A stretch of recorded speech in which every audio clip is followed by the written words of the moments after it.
Bonsoir, je me présente Sophie Malavoie, directrice du Cœur des Sciences. Bienvenue à notre débat sur l'expertise. Alors cette question, elle nous tient à cœur au Cœur des Sciences depuis très longtemps. Et avoir l'assistance qu'il y a ce soir, je pense qu'on n'est pas les seuls. Et de fait, on parle beaucoup et de plus en plus de l'importance de la place qu'occupent les scientifiques ou n'occupent pas les scientifiques dans les prises de décision, dans les grands enjeux, dans les grandes discussions, dans la vie politique. Et même le scientifique en chef du Québec, Rémi Quirion, disait dernièrement, il déplorait justement que les scientifiques ne soient pas assez sur le terrain pour faire face à la méfiance qu'une partie de la population entretient vis-à-vis des sciences. Donc c'est tout un appel, mais ça soulève toutes sortes de questions. Et des questions tellement fondamentales et tellement importantes qui ne font pas...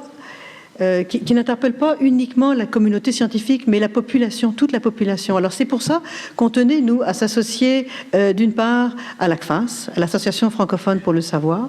Et ce qui est intéressant, c'est que vraiment, ils ont accepté immédiatement et avec enthousiasme. On n'a pas eu à les convaincre.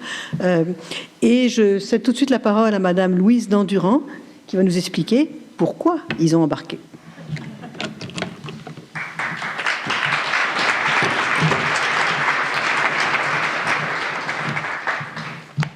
Merci. Bonsoir tout le monde. Bonsoir mesdames et messieurs les conférenciers, Madame Malavoie et chers invités.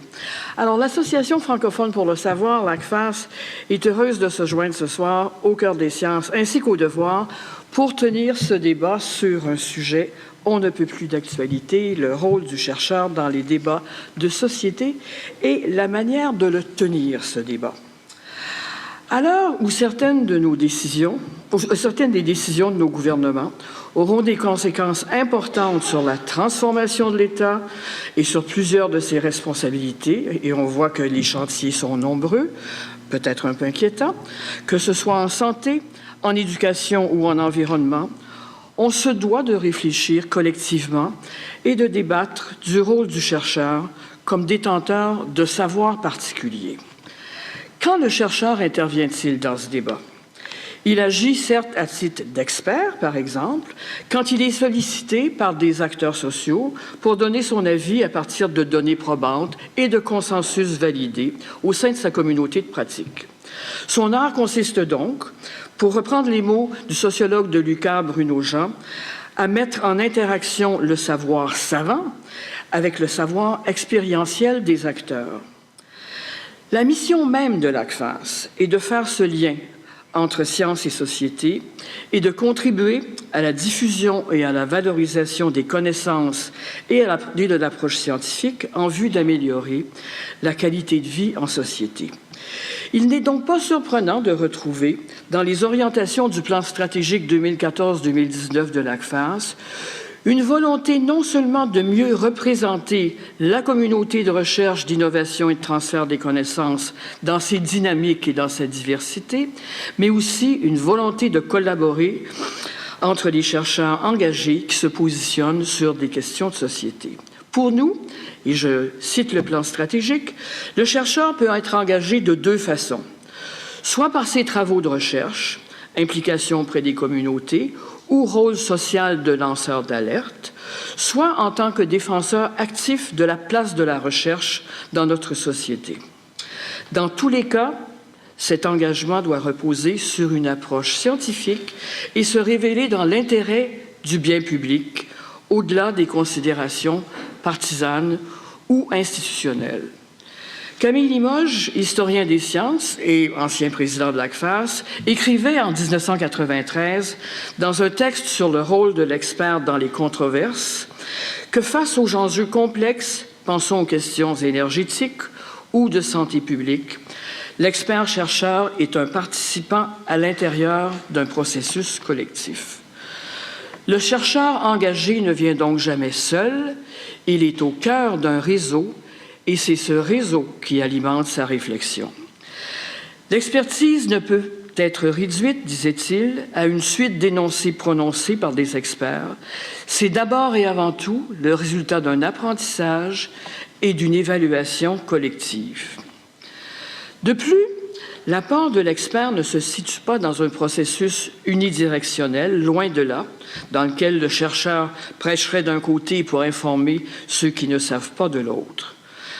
Au contraire, les controverses présentent toujours les deux côtés d'une médaille et d'un enjeu, et pour ajouter à la complexité, les chercheurs ne sont pas nécessairement tous du même avis. Sur la question dont nous débattons aujourd'hui, je conclurai en disant que nous attendons du chercheur expert la même rigueur intellectuelle qui est commandée par sa pratique scientifique, une pratique qui, en son essence, se fonde sur le dialogue, le doute et la construction collective. Finalement, je remercie Sophie Malavoie et sa merveilleuse organisation qui est le Cœur des sciences d'avoir initié ce débat qui promet d'être fort riche. Bonne soirée et bon débat. Merci. Alors, merci Madame Dandurand. Maintenant, on va passer au débat. Alors, on va commencer avec un philosophe. On va commencer par une réflexion un petit peu plus large avec Frédéric Bouchard, qui est professeur de philosophie à l'Université de Montréal. Il est titulaire de la chaire Ésope de philosophie, également directeur du Centre interuniversitaire de recherche sur la science et la technologie, le CIRST, et directeur du programme en environnement et développement durable. Bref, beaucoup de choses. Alors, Monsieur Bouchard, peut-être pour lancer un peu la réflexion, selon vous, est-ce qu'il existe il y a un danger pour un chercheur, un expert à prendre position? Et c'est quoi les limites si on se dit qu'il y a un danger de son intervention? Je commencerai peut-être par ça. Et selon vous, parce que Rémi Quirion disait qu'il faut que les scientifiques aillent sur le terrain, justement pour combattre la méfiance d'une partie de la population, est-ce que d'après vous, l'engagement des scientifiques serait un bon moyen justement de combattre cette méfiance? Merci. En fait, c'est toujours... les philosophes aiment ça couper les cheveux en quatre, donc je vais le couper en quatre tout de suite en disant il y a un coût à payer pour l'expert, mais s'il y a un coût, c'est qu'il y a peut-être un bienfait aussi. L'expert, en gros, c'est quelqu'un qui a plus de connaissances sur un objet particulier. Donc ça, c'est une évidence. Ce qu'on oublie souvent, c'est qu'un expert, ça existe seulement si il y a quelqu'un qui l'écoute. Vous pouvez être le meilleur expert de Star Wars. Si vous êtes sur une île déserte, vous n'êtes pas un expert. Vous êtes juste quelqu'un sur une île déserte qui connaît bien Star Wars. Pour être un expert sur Star Wars, il faut que quelqu'un, minimalement, vous entende et idéalement vous écoute en tant qu'expert sur un sujet donné. Donc, c'est une relation, l'expertise. L'expert n'existe que s'il y a quelqu'un qui l'écoute. Et c'est là que la question de la confiance et de la méfiance devient importante. Parce que si personne n'écoute, il n'y a plus d'expert. C'est aussi bête que ça. Et je pense que c'était ça que Rémi Quirion essayait de souligner. En fait, c'est de responsabiliser les chercheurs, d'aller chercher aussi les publics pour partager leur avis. Donc ça, c'est la première partie de ma réflexion sur l'intervention du scientifique en chef du Québec, sur la nécessité pour les chercheurs d'engager les publics, parce que sinon, il n'y a pas d'experts. Il y a des chercheurs, il y a des connaissances, mais il n'y a pas de relation d'expertise. Le problème, c'est comment interagir avec le public. Et c'est là où la question de la confiance et de la méfiance devient très compliquée sur la question de l'expertise. Moi, je distinguerais le chercheur ou l'expert, si on veut, engagé, passionné, disponible, et le chercheur expert militant. Et ce qui est compliqué avec le militantisme, c'est que pour certains groupes, ça a été étudié par des philosophes, des sociologues et d'autres, l'expert qui est militant va être en mesure de rebâtir des liens de confiance avec des communautés qui ne font plus confiance à la science ou à l'autorité en général. Donc, le militantisme, en quelque sorte, est peut-être le seul moyen de raccrocher certaines communautés marginalisées à une autorité scientifique. Le problème, c'est que ce même militantisme-là peut diminuer la confiance que les personnes, la société plus large, peut avoir par rapport aux experts. Donc, je dirais que moi, mon espèce d'analyse du phénomène de l'expertise, c'est qu'il faut des militants parce qu'il y a des groupes marginalisés qui, sinon, on perd au complet. Le militantisme du chercheur expert va être la seule manière de rejoindre ces groupes-là qui ne font plus confiance, disons, à la société bien établie ou à la communauté scientifique. Il y a plein d'exemples dans tous les pays de ça.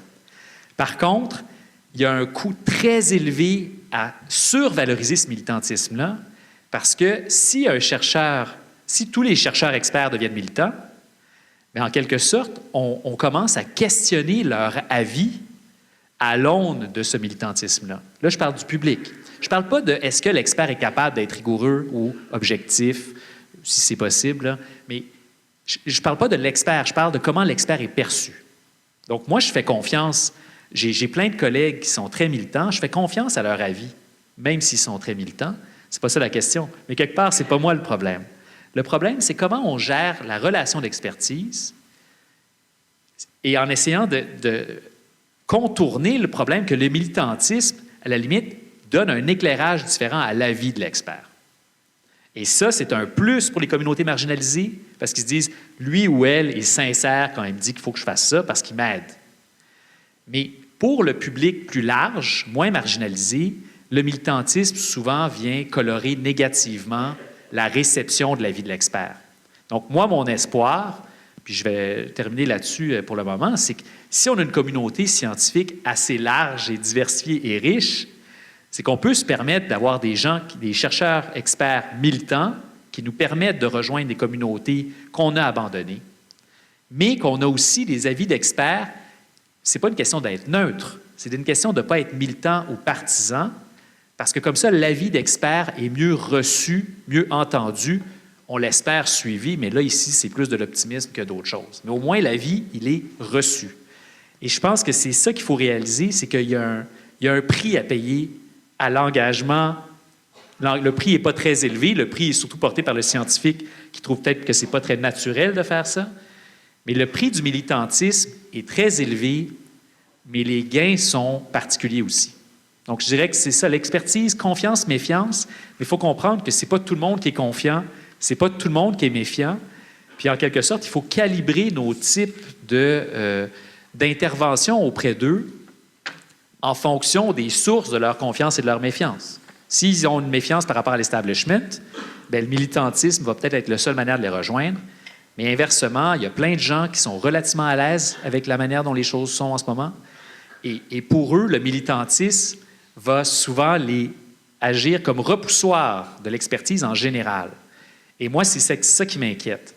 À titre individuel, c'est un choix individuel, mais au choix collectif, il faut s'assurer qu'on ne tombe pas complètement dans un champ ou dans l'autre, parce que sinon, bien, soit on va faire plaisir juste à des groupes marginalisés, mais on va perdre le consensus, soit on va faire plaisir à une majorité, mais on va continuer à abandonner des groupes qui ont vraiment besoin d'aide de chercheurs. Merci beaucoup, ça démarre bien la réflexion. Alors justement, pour poursuivre, on a une chercheure en biologie, une biologiste, Catherine Potvin, qui a été pas mal sur le terrain, moins qu'on puisse dire, dans tous les sens du terme. Professeure de biologie à l'Université McGill, vous êtes une spécialiste de l'impact des changements climatiques sur la biodiversité et boursière Trottier de l'Institut Trottier pour la science et les politiques publiques. Et ce qui est intéressant, c'est qu'en 2012, vous avez reçu la médaille Miroslav Romanovski pour votre contribution scientifique dans la résolution de problèmes environnementaux.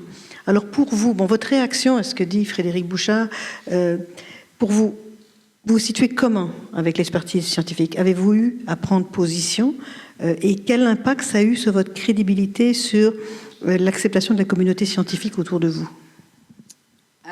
Alors, tout à l'heure, j'aimerais ça reparler des coûts de l'engagement, parce que je pense qu'il y a un coût lourd à porter pour les chercheurs, mais je ne le définirais pas de la même façon que vous.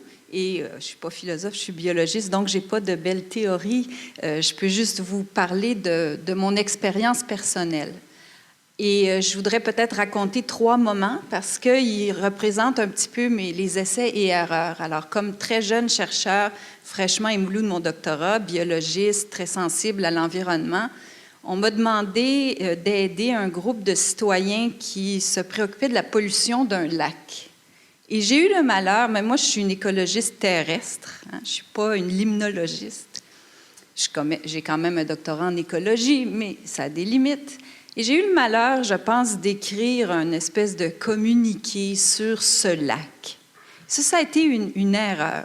J'ai fait des erreurs similaires des fois dans des articles où j'avançais un peu trop loin dans les frontières de mon ignorance. Et ça, c'est pas confortable parce que je pense que cette rigueur, elle est essentielle. Si un scientifique veut s'engager, je pense qu'il doit premièrement définir très clairement les limites de sa connaissance, de sa compétence et donc de la crédibilité de ce qu'il va dire. Donc, moi, parler sur un lac, en fait, l'erreur, ça a été, j'aurais pu en parler comme citoyenne, mais c'était pas opportun d'en parler comme professeur de biologie à l'Université McGill. Et je pense donc qu'un chercheur qui continuellement parlerait comme ça à côté de son expertise, mais en l'invoquant, pourrait dommager sa crédibilité. Du moins, moi, c'est quelque chose que j'ai fait, une erreur de jeunesse. Ensuite, pendant plusieurs années, j'ai été négociatrice à la Convention cadre des changements climatiques. J'étais la conseillère du ministre de l'Environnement du Panama.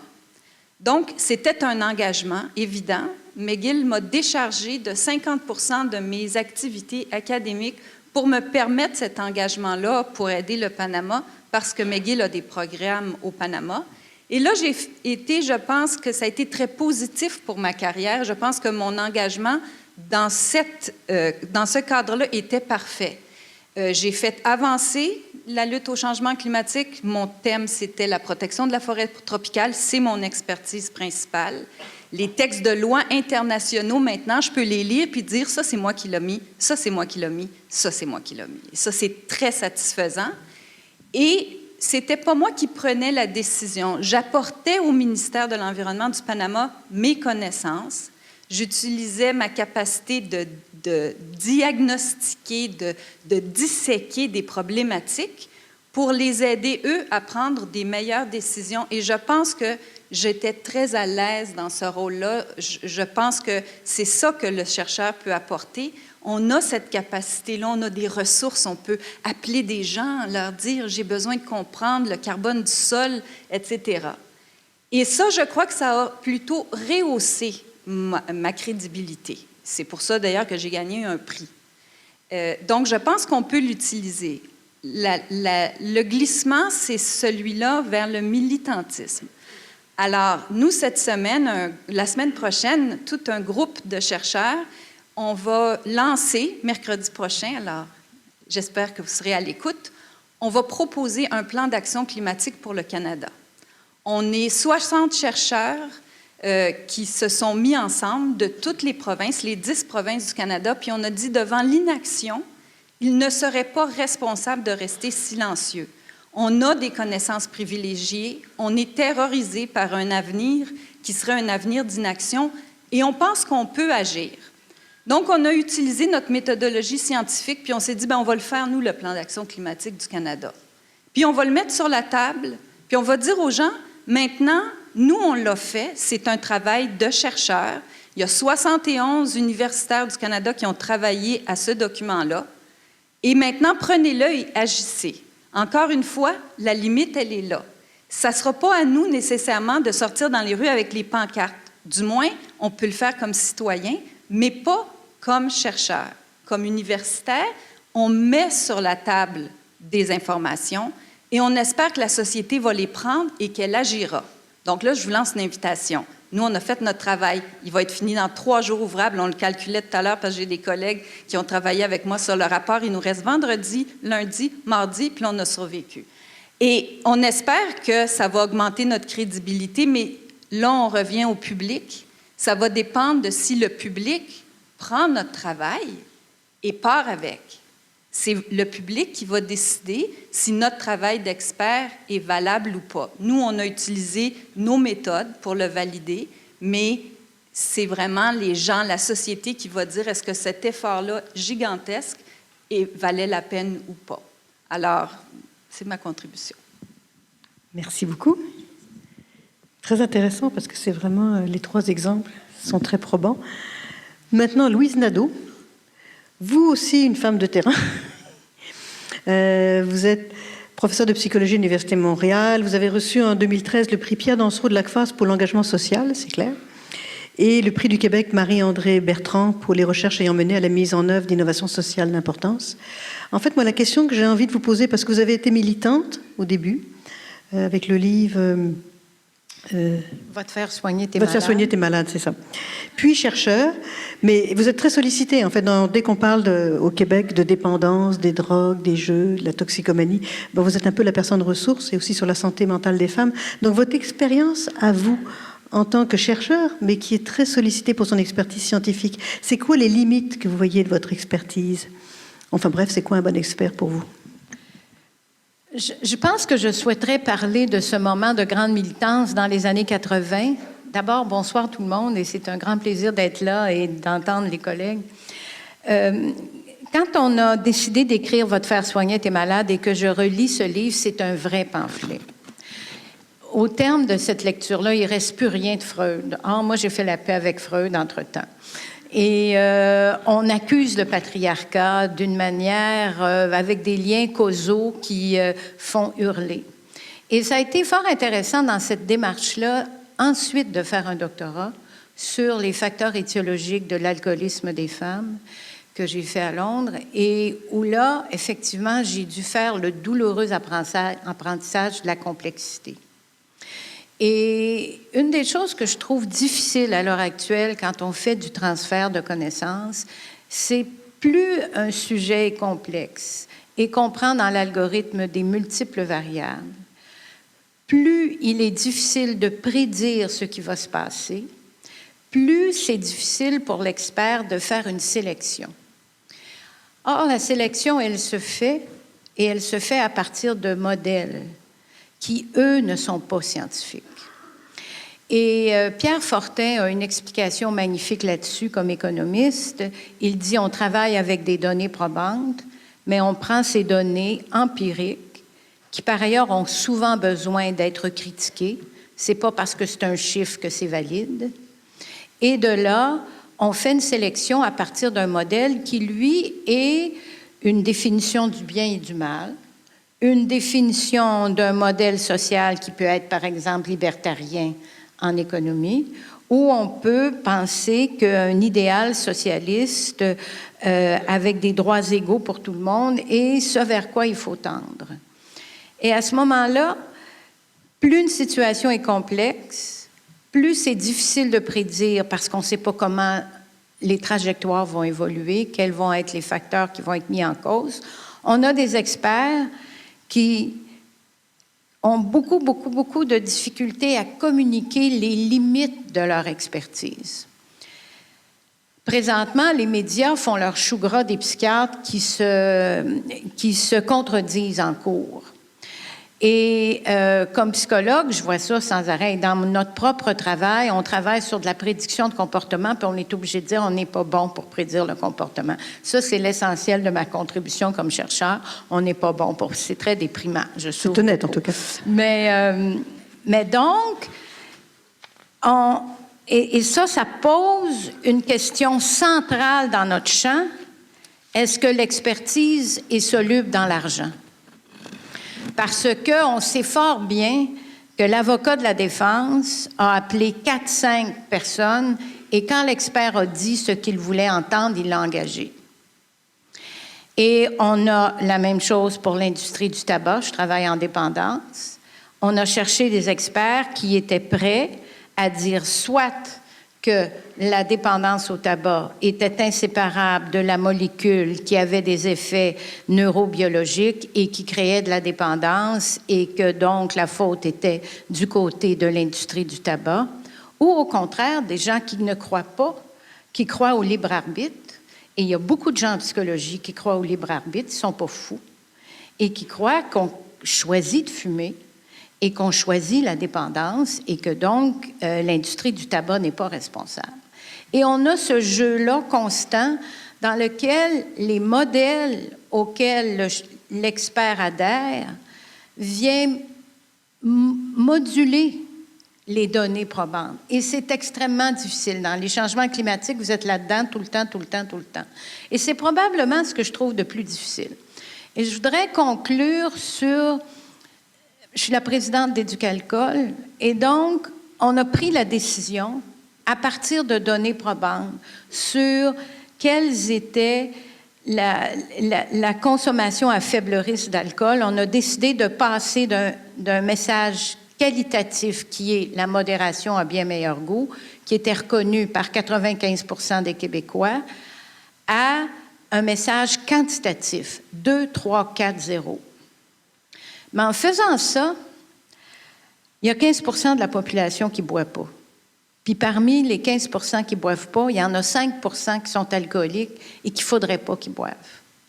Et là, on a pris la décision de faire ce message qui était fondé sur des bonnes données, mais qui dit également que les personnes qui prennent de la médication psychotrope, par exemple des antidépresseurs, puis ils sont 9% au Québec, ne devraient pas boire, que bien sûr les femmes qui souhaitent être enceintes ne devraient pas boire, qu'il y a d'autres gens qui, pour des raisons religieuses, ne boivent pas. Donc, en faisant cette campagne que je trouve par ailleurs excellente, on heurte un certain nombre de personnes. Et là, ça, c'est tous les choix de transfert de connaissances. Quand tu fais du transfert de connaissances, ça s'applique à un certain nombre de personnes, à d'autres pas, et tu n'as pas toujours le temps, les outils, les moyens de t'expliquer avec le public. Et donc, quand on a lancé la campagne, on a eu un certain nombre de plaintes et en privé, il y a un certain nombre d'anciens buveurs abstinents qui trouvent cette campagne très difficile. Par ailleurs, quand on examine combien de personnes au Québec maintenant savent que les hommes et les femmes ne devraient pas boire pareil, qui ont à peu près des bonnes balises, c'est un très gros changement et là-dessus, on est les meilleurs au monde. Et pour terminer, ça pose tout le nœud fondamental et central que l'information, ce n'est pas tout dans la vie. Le Québécois a beau savoir que la femme devrait boire 2 consommations par jour par été, et puis d'arrêter une journée, je ne sais pas si l'information va changer le comportement. Et là, on est dans ce nœud central, que la diffusion des connaissances, c'est une chose, le changement social, le changement de comportement, c'est une toute autre chose. Et pour la consommation d'alcool, c'est pas trop pire. Mais quand on travaille avec les gouvernements, où les enjeux économiques et politiques sont gigantesques, ils ont beau avoir la donnée probante, la bonne information, ça peut être extrêmement difficile. Et pour avoir été dans certaines commissions, à la fois au Forum sur la santé, je viens de finir un rapport pour le ministre des Finances, on remet un rapport et après ça, on va à l'Oratoire Saint-Joseph faire brûler des lampions pour espérer qu'il en fasse quelque chose. Je vous remercie de votre attention. Très scientifique, la dernière chose. Maintenant, José Boileau, parce qu'on a trouvé que c'était important quand même de vous donner un peu le point de vue des médias, parce que ce sont quand même les bons relais de l'expertise scientifique en général.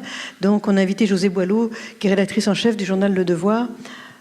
Alors, en 2 mots, José, pour vous, mais vous attendez quoi des experts? Est-ce que vous les voulez engager? Oui, en fait, je trouve ça intéressant parce que moi, je suis de l'autre côté. Alors, j'entends les nuances, les craintes, le regard. Mais ce qui est clair du côté médiatique, c'est que on veut un expert qui prend la parole.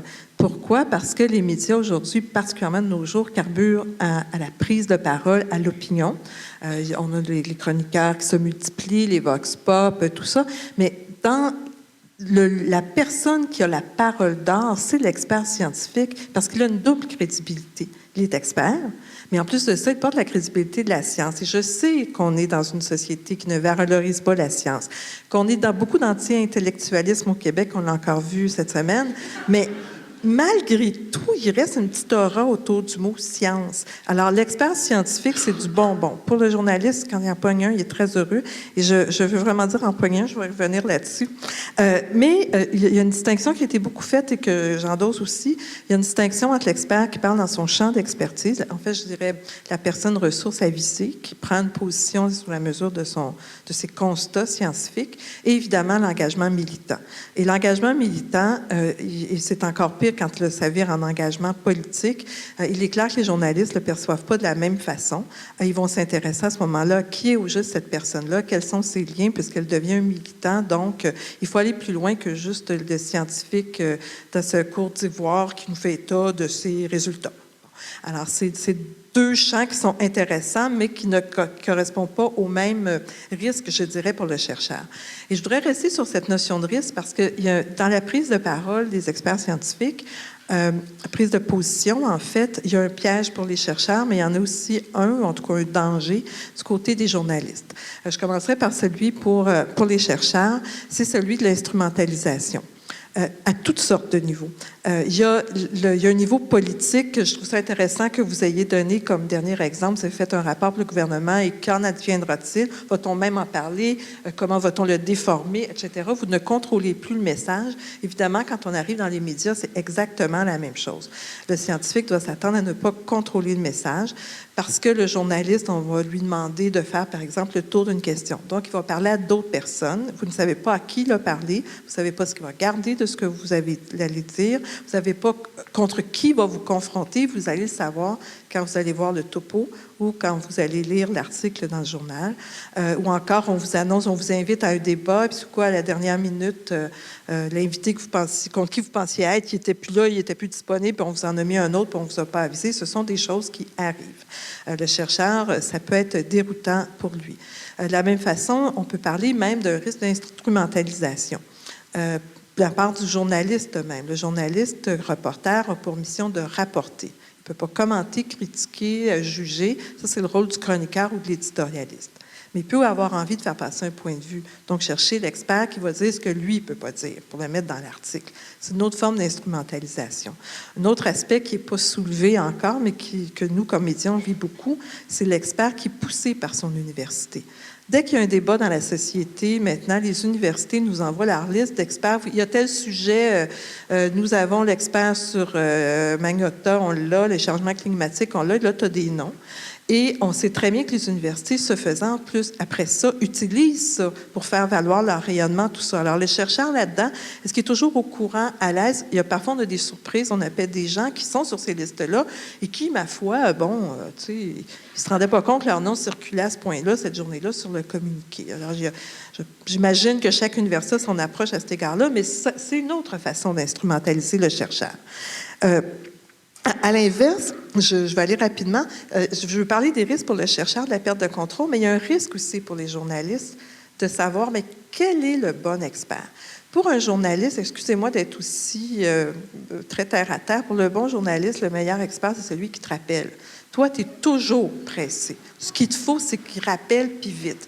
Une fois que tu l'as au bout de la ligne, il faut qu'il te parle clairement. Oui, c'est ça. Il faut qu'il parle clairement, c'est-à-dire pas de langue de bois, s'il vous plaît, là, tu sais, qu'on comprenne. Et ensuite de ça, ma foi, qu'il apprenne la position. Parce que l'hésitation, la complexité, la nuance, ça passe bien, bien mal dans tous les médias, même à l'écrit. Alors, on veut qu'il apprenne la position. Ça, tous ces facteurs-là, ça fait pas nécessairement un bon expert. Ça fait un bon communicateur. Et c'est le fun. Parfois, ça marche avec le bon expert, mais des fois, ça marche pas. Mais toi, à un moment donné, on peut faire beaucoup d'espace à quelqu'un qui se présente comme un expert, puis se rendre compte tout à coup, parce que maintenant les lecteurs réagissent vite, que non, c'était pas le meilleur expert qui pouvait exister sur le sujet. Donc, le journaliste aussi, parce qu'il doit aller vite, parce qu'il est généraliste, très peu de journalistes sont spécialisés au Québec, et aussi parce qu'il a, ou encore il est jeune, tu sais, il ne connaît pas bien, puis on lui a demandé de faire un article sur la toxicomanie. Bon, ben, qu'est-ce que tu veux, il part avec ce qu'il trouve. Alors, ça, c'est aussi, cette relation-là dont vous parliez au début, elle est assez complexe et c'est pas évident de faire rencontrer ces deux logiques-là.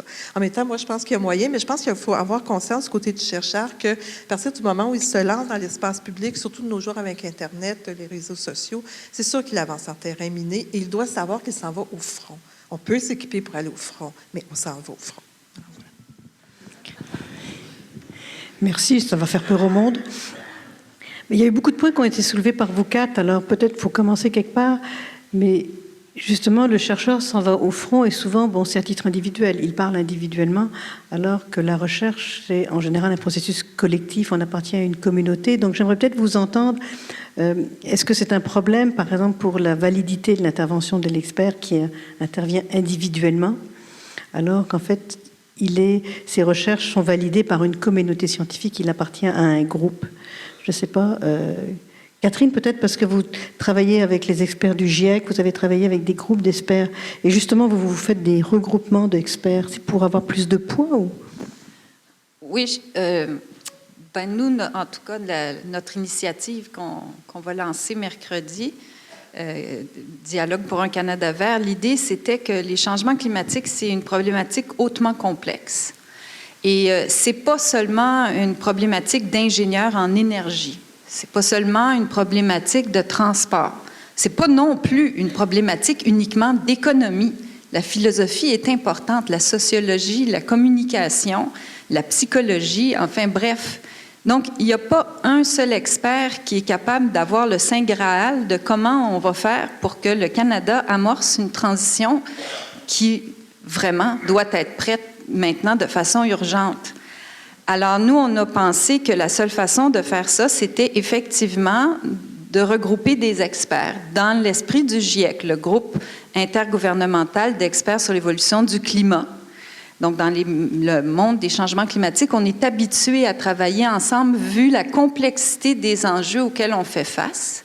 Et c'est un énorme défi de faire écrire un document à 71 mains. C'est beaucoup de mains, c'est beaucoup de cerveau, c'est beaucoup d'expertise. Et on espère que ça sera perçu comme tel, comme une immense contribution à la société du Québec, qui pourrait être un grand leader si le Québec le voulait, et au Canada qui pourrait rattraper le chemin perdu. Moi, je ne sais pas si ça va nous la donner, cette crédibilité-là, mais là, mercredi, ça tombe dans les mains des médias. Et ce n'est pas un rapport facile, parce qu'effectivement, peut-être de part et d'autre, il y a une certaine méfiance, mais aussi parce que nous, les chercheurs, on ne sait pas tellement comment aller les chercher les médias. Alors nous, ça fait une semaine là, qu'on envoie des communiqués de presse à personne qui ne nous répond pas, des gens qui ne nous répondent pas, puis qu'on espère que les gens vont s'intéresser.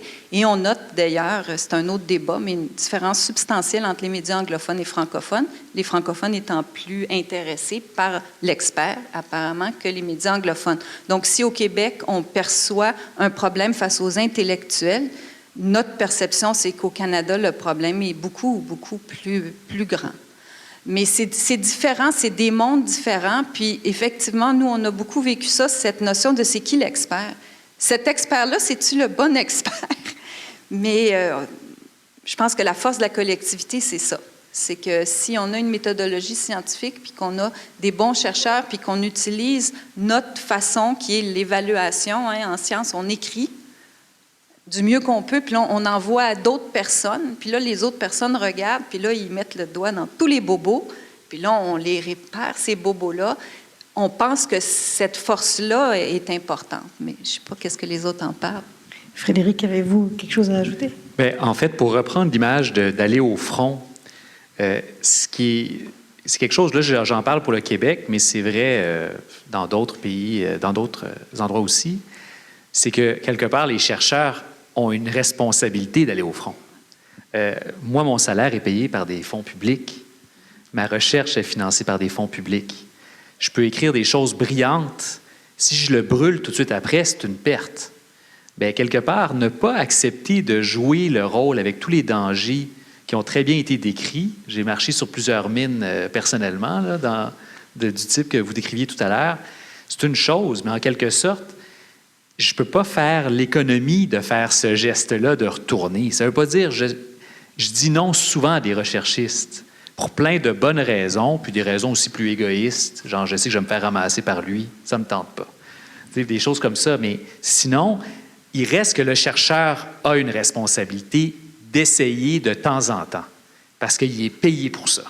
Il est payé pour informer le reste de la société de qu'est-ce qui est le meilleur état de la connaissance, avec toutes les nuances et les complexités que cet état de connaissance peut contenir.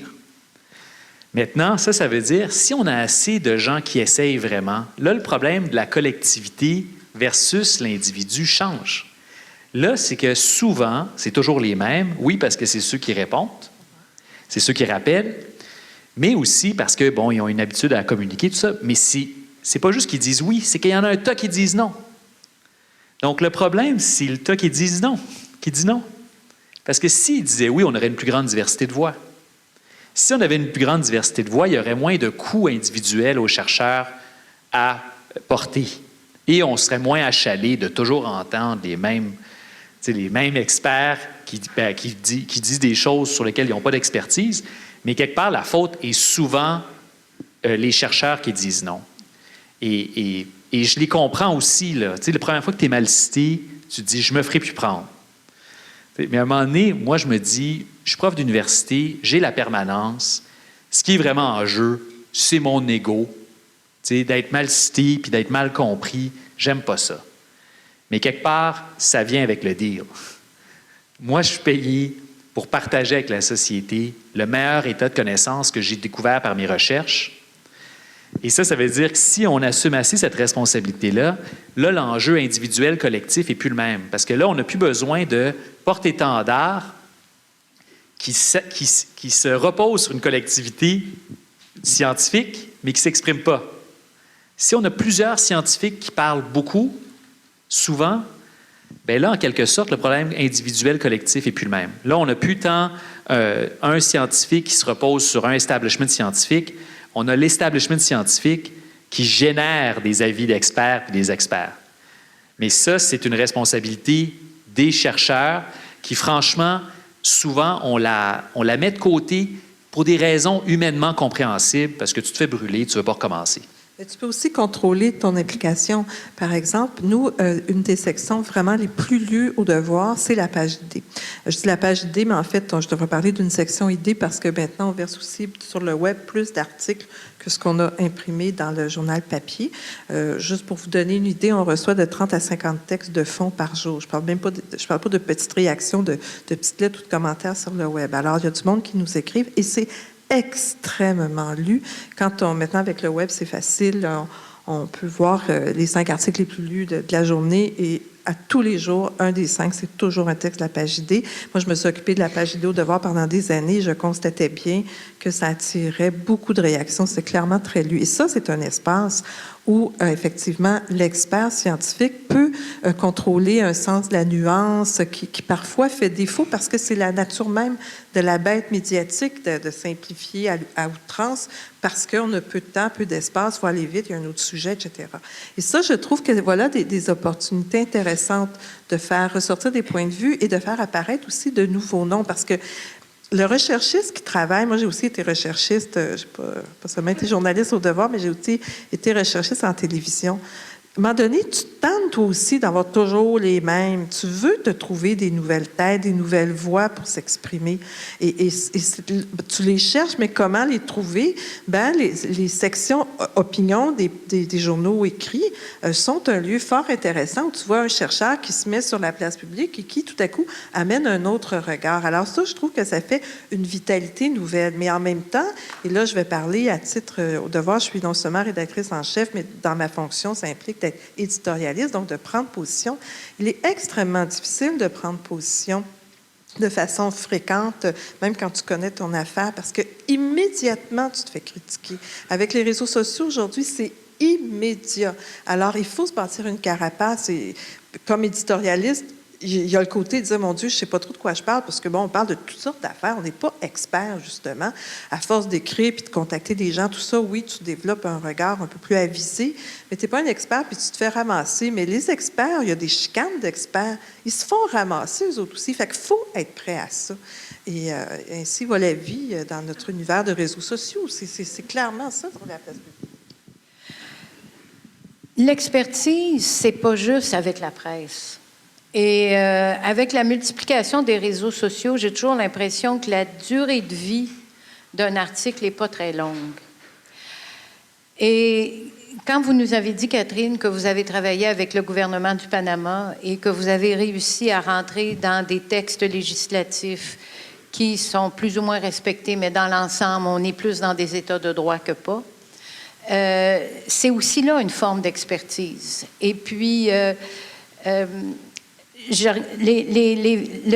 mouvement féministe des années 80, vers les années 85, et Louise Toupin le décrit assez bien, plusieurs femmes sont allées chercher de l'expertise et ont décidé de rentrer dans les rangs. Il y a des grands succès. Michel Jean est devenue sous-ministre au Canada pendant 7 ans parce qu'elle a décidé, après avoir écrit un texte, après avoir dirigé Tête de pioche, de rentrer dans la fonction publique et de faire des changements. Je pense que si on n'avait pas été un groupe de femmes au CA préparatoire des instituts de recherche en santé, on n'aurait pas un texte dans lequel on dit la mission des instituts de recherche en santé du Canada, c'est la santé des enfants, des femmes et des hommes. Les juristes dans la salle ne voulaient absolument pas écrire le texte comme ça. C'est pas comme ça que ça s'écrit. Le gars, la fille, et on ne s'occupe pas trop du bébé. On a dit non, c'est comme ça qu'on veut que ce soit. Et il y a également la décision qui a été prise de donner une part égale à la recherche sur les dimensions sociales et culturelles de la santé et puis la recherche clinique. Ça s'est gagné de haute lutte. C'est pas encore accompli. Mais par rapport à beaucoup d'autres organismes de recherche, il y a beaucoup plus de recherche intégrée, multidisciplinaire aux IRSC que dans plusieurs autres organismes subventionnaires au niveau international puis au niveau provincial. Donc, ces changements-là se sont faits aussi dans les institutions. Et je peux faire des blagues au sujet de mon rapport au ministère des Finances. Le Devoir a eu l'amabilité de le couvrir. Après ça, plus personne n'en a parlé. Mais le ministre est parti avec la clé USB puis il l'a donnée à tous les autres ministres des Finances du Canada. Parce que la recommandation est banale, il faut changer la loi. Le monde a changé, il y a Internet, la loi de 76 ne marche plus. Mais donc, ça s'est fait. Mais ça, ce n'est pas quelque chose de visible. Et l'expert aussi doit avoir cette humilité. Là, je me vante, là, il y a plein de monde, là, mais mais je pourrais ne pas en parler. Et c'est probablement aussi, il y a un moment où l'expert doit accepter que le changement que tu peux opérer dans la façon dont on traite les femmes alcooliques, ce qui est un monde que je connais bien, dans le fait que maintenant, dans les universités, il y a autant d'hommes que de femmes, dans une assemblée départementale qu'on commence à se poser les questions si les salaires sont égaux. C'est tous des petits changements, mais il suffit de sortir du Québec et du Canada pour voir que ce travail aveugle des experts est vraiment une transformation. Et à côté de ça, présentement, on se heurte, et pour les changements climatiques, c'est assez spectaculaire, on se heurte à une fin de recevoir en dépit de données empiriques. Et là, c'est clair que le chercheur, et je suis très reconnaissante que vous ayez fait ce que vous avez fait, parce que là, c'est sûr qu'il faut reprendre le bâton du pèlerin, mais les médias, c'est les médiateurs, parce que le vrai changement, ça va être, à un moment donné, de décider si on continue d'investir ou non dans les sables bitumineux ou quelque chose du genre. Et ça, il faut être capable de voir la complexité de l'expertise. Il y a des éléments de militance, il y a des partenariats avec des journalistes, et ça, c'est fondamental. À un moment donné, il faut que tu répondes au téléphone, que tu parles clairement parce qu'ils ne te rappelleront plus, puis tu en as besoin à un moment donné. Le journaliste est un partenaire, mais aussi, ultimement, on vise aussi les changements d'attitude, les changements de valeur dans une collectivité et, ultimement, des changements de loi qui, parfois, d'ailleurs, ne sont pas respectés. Hein, parce qu'on dit qu'on est dans the rule of law, mais ça aussi, c'est une fiction. Alors, pas une fiction, j'exagère, effectivement. Mais le fait qu'il y ait une loi n'amène pas nécessairement un changement. Fait que c'est un peu... C'est ça. J'essaie de dire ici, il faut à la fois se battre, à la fois être humble, puis à la fois pas lâcher. Et c'est très intéressant que Frédéric ait ouvert ce débat en disant L'expertise, c'est d'abord une relation. Et c'est ce que Mme Dandurand a dit. Et celle-là, je l'avais beaucoup moins vue. Mais c'est clair que c'est une relation. Et pour terminer, moi, j'ai vécu dans une illusion très grande. Je pensais que le plus gros changement du mouvement féministe, ça avait été le fait qu'on avait une loi contre le harcèlement sexuel. Dans les derniers 6 mois, on va vous dire, j'ai déprimé. Alors, là aussi, il faut voir qu'on croit que certaines choses ont changé et plusieurs choses ont changé. Mais à un moment donné, on se rend compte que c'est une job de ténacité, c'est une job au long cours et des fois, les problèmes réapparaissent et une des grandes variables clés d'être un expert qui travaille avec la collectivité, c'est d'avoir de l'espoir, même si la situation est désespérée.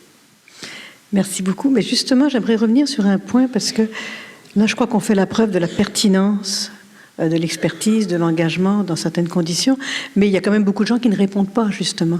Est-ce que c'est un problème pour les chercheurs, pour vous, l'évolution de la mentalité de la communauté scientifique qui n'est pas, en général, très ouverte à cet engagement? Est-ce que ça évolue? Et en plus, bon, dans l'évaluation de votre carrière, tous les efforts qui sont mis justement dans l'engagement, ce que vous avez fait, vous avez eu un prix pour l'engagement, mais c'est des prix pour l'engagement social.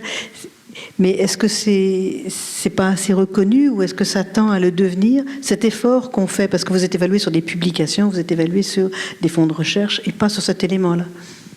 Oui, je voudrais, d'abord, c'est vraiment intéressant d'entendre mes collègues ici. Il y a quelque chose qui m'a beaucoup interpellée, Frédéric, qui était le sens du devoir. Moi, sans jeu de mots, je le vis beaucoup au quotidien. Moi, j'ai des bourses du gouvernement depuis que j'ai fait mon doctorat. Là, j'ai 57 ans, ça fait plusieurs années. J'ai des fonds de recherche aussi.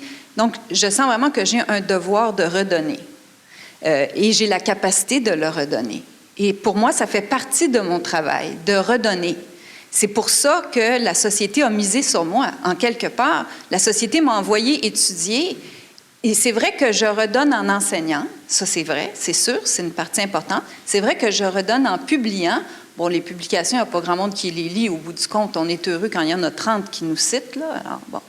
Et donc, il y a cet autre devoir-là qui est de redonner plus largement. Et nous, à la base de notre initiative, il y a eu la réalisation, je pense, l'autocritique, de dire, nous, on a beaucoup passé de temps, le GIEC, les chercheurs, à vous montrer l'apocalypse. Et là, ce que ça a fait, c'est que ça a rendu tout le monde complètement amorphe.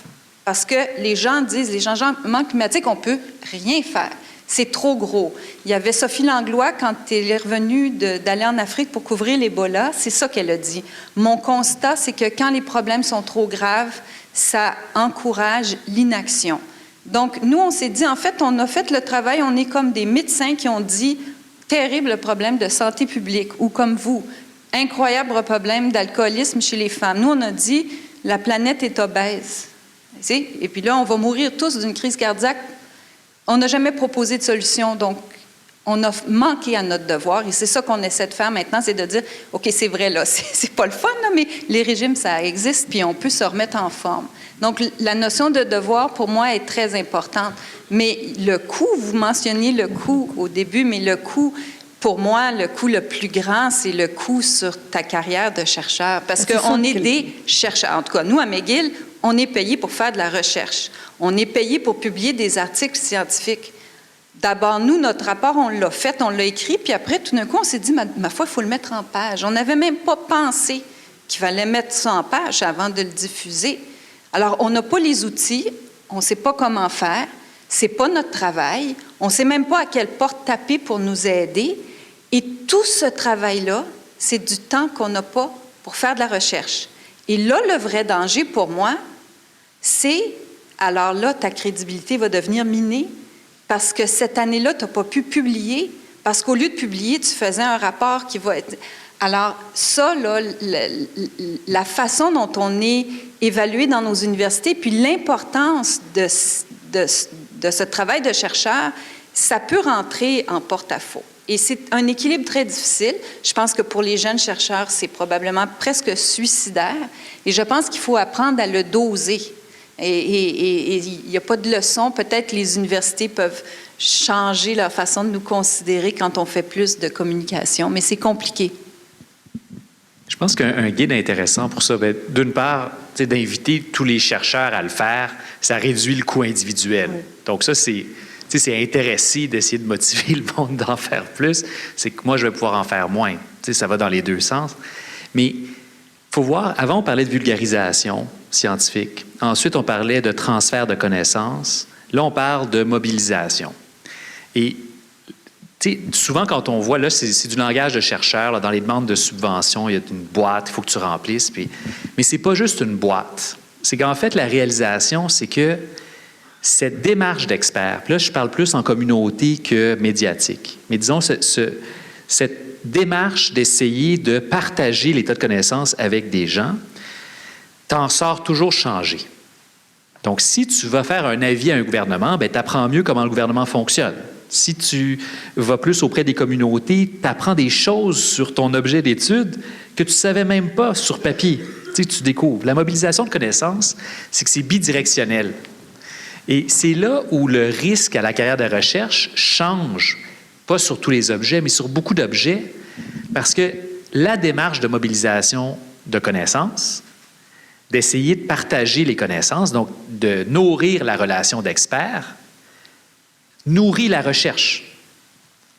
OK? Puis là, c'est là où le dosage, ça ne marche pas tout coup, tout ça, mais moi, franchement, en fait, l'exemple tout bête, là, je ne travaillais pas sur la question de l'expertise. Là, c'est un de mes sujets d'étude, de regarder la question de l'expertise, mais j'ai commencé à m'y intéresser à cause des changements du climat, puis à cause de, pas de dérapage, mais d'expériences, moi, d'experts que j'avais trouvées déplaisantes. Puis là, c'est là où je me suis posé la question. Mais c'est quoi l'expertise? C'est quoi un bon expert? C'est quoi un mauvais expert? Qu'est-ce que tu fais quand tu as deux experts en qui tu fais confiance, mais qui ne disent pas la même chose? Donc, de réfléchir. Mais ça, c'est une réflexion qui a été générée chez moi, mais suite à un exercice de mobilisation de connaissances. Donc, la mobilisation de connaissances, ce n'est pas juste donner, c'est recevoir. Et ce n'est pas recevoir beaucoup si c'est toujours, puis c'est important de le faire aussi, mais si c'est toujours des tout petites entrevues très brèves, ça, le retour est pas, sur la recherche, n'est peut-être pas aussi grand que ça, mais il y a plein d'autres types de relations d'experts, comme les exemples que vous avez donnés, gouvernement, des communautés, d'autres chercheurs, où là, on en retire beaucoup aussi comme chercheurs. Et moi, c'est ça qui m'intéresse. Il y a un coût individuel, il y a un risque individuel, mais moi, j'essaie de plus en plus de me dire, comment ça me rend meilleur chercheur? Qu'est-ce que je peux apprendre de cette interaction-là? Et depuis que j'essaie de le voir comme ça ne veut pas dire que ça marche, mais la recherche, souvent, ça échoue de toute manière. Donc, même si on s'investissait juste recherche en silo caché, on n'est pas garanti le succès non plus. Mais c'est que là, je vois cette démarche d'expert comme étant potentiellement source d'enrichissement de ma recherche. Et ça, je dirais que c'est quelque chose que beaucoup de chercheurs sous-estiment parce qu'eux, ils voient juste, disons, le rapport aux journalistes ou la citation qui faisait paraître ou l'instrumentalisation, mais on perd de vue tous les rapports. Vos collègues ou les gens que vous mentionnez qui, à un moment donné, ont essayé d'intervenir comme experts d'une autre manière, bien, ils ont appris des choses incroyables. Ils n'ont pas juste donné, ils ont appris. Puis comme chercheur, c'est trippant. Mais c'est une démarche de mobilisation qui devient bidirectionnelle. Ce n'est pas juste donner, c'est qu'on cherche qu'est-ce que je peux apprendre comme expert. Mais les réactions de vos collègues, par exemple, justement, vous vous engagez, vous retirez de l'expertise, mais les autres philosophes, votre communauté de recherche de philosophes, est-ce que vous sentez des réticences en disant, mais lui, on le sait bien, il parle beaucoup et... C'est l'équilibre. C'est toujours l'équilibre. De toute façon, les philosophes parlent tous beaucoup, donc ça, c'est pas grave. C'est bon. Mais je dirais que c'est la question de l'équilibre. C'est si tu fais juste ça, oui, bien là, ça ne sert à rien. Donc, c'est une question de dosage. Moi, il y a beaucoup de temps que je passe tout seul à lire des trucs que la plupart d'entre vous trouveriez vraiment plates. Moi, je trouve ça trippant, puis j'essaie de le comprendre. Donc, c'est une question de dosage. Et je dirais qu'il y a beaucoup d'universitaires, même des universitaires qu'on juge, vous avez l'impression de les voir tout le temps, mais ça occupe peut-être quelques heures dans leur année, tu sais, mais qui font beaucoup de recherches à part ça. Donc, entre universitaires, oui, il y a peut-être des fois un peu de dédain. Je ne le sens pas dans mon département parce que plusieurs font la démarche aussi. Mais je pense que surtout, là, il va y avoir un changement de culture. C'est que maintenant, tout le monde va devoir le faire parce que le financement de la recherche l'exige d'une manière ou d'une autre. Il ne dit pas « va à la radio », mais il dit « qu'est-ce que tu vas faire pour faire mobilisation de connaissances ». Si tu dis « je vais publier des articles », on va dire « c'est bien, c'est important, on est content ». Mais encore. Et la mobilisation de connaissances comme expert peut être très diversifiée. Ce n'est pas nécessairement les médias, mais c'est qu'on dit qu'est-ce que tu vas faire? Comment tu vas mobiliser la connaissance que tu nous promets que tu vas essayer de trouver? Et ça, je pense que ça devient internalisé, du moins chez les nouveaux chercheurs, parce que maintenant, c'est une exigence professionnelle. Mais c'est une question de dosage. Sinon, on n'est pas un bon expert non plus, parce qu'on ne sait rien de nouveau. José, une correction? Non, mais moi, j'ai une question. Mais je comprends ce que vous dites, mais si on s'en va au niveau de l'engagement. Bon, il y a l'expertise de la personne ressource qui diffuse ses connaissances de toutes sortes de manières, mais l'engagement, on est à un niveau un peu plus proche du militantisme. Et ça devient autre chose, il me semble. Oui, mais c'est différent. Mais là, ça demande... Là, on le voit peut-être différent. Moi, il y a des choses que je veux, puis il y a des choses que je dois faire. OK? Militantisme, moi, je participe à des organisations où je sais ce que moi, je souhaiterais, mais mon engagement par rapport à l'organisation, c'est que l'organisation fonctionne. Donc, c'est pas pareil. Des fois, il y a un alignement, c'est tant mieux. Mais là, c'est que j'ai pris un engagement moral par rapport à une organisation. Donc là, moi, je ne vois pas ça comme du militantisme si je prends très au sérieux mon engagement par rapport à cette organisation-là. Là, je suis engagé, mais je ne suis pas militant. Si je me disais, je vais venir dans une organisation puis la transformer selon ce que je veux, parce que je sais que c'est bon, bien, c'est correct. Mais là, ce n'est pas la relation d'expert. Là, c'est qu'on a changé et c'est peut-être moralement nécessaire comme individu, mais il faut comprendre, c'est là que je reviens à la question du coût tout à l'heure, c'est là où la relation d'expert a changé. Par rapport au changement du climat, c'est le cas le plus compliqué. Je ne dis pas juste ça parce qu'on est sur la même scène, parce que là, je dirais, si à un moment donné, la personne n'écoute pas, qu'est-ce qu'on fait? Donc là, c'est là la question, comment on remplit vraiment notre responsabilité morale qu'on a pris, disons, par rapport à une organisation ou par rapport à un état de connaissance. C'est là où c'est difficile. C'est lorsqu'il y a vraiment un refus. Mais très franchement, c'est assez rare. Puis il faut pas, je vais juste arrêter sur ça, là, mais c'est pas monolithique, c'est pas pro-science, anti-science, c'est pas pro-expert, anti-expert. Si on regarde les gens qui ont une méfiance, disons, des experts ou qui rejettent leur avis, c'est pas du tout la même distribution socio-économique ou même un statut niveau d'éducation pour les changements du climat que pour les vaccins, que pour les OGM, que pour... C'est pas monolithique. Pourquoi? Parce que c'est toujours une question de valeur, puis les valeurs ne sont pas les mêmes par rapport à ces objets-là. Donc, ce n'est pas une réaction monolithique. Est-ce qu'il y a des groupes qui sont anti-experts? Non, non. Ils sont pro-experts sur certains objets qui les intéressent et qui correspondent à leurs préférences.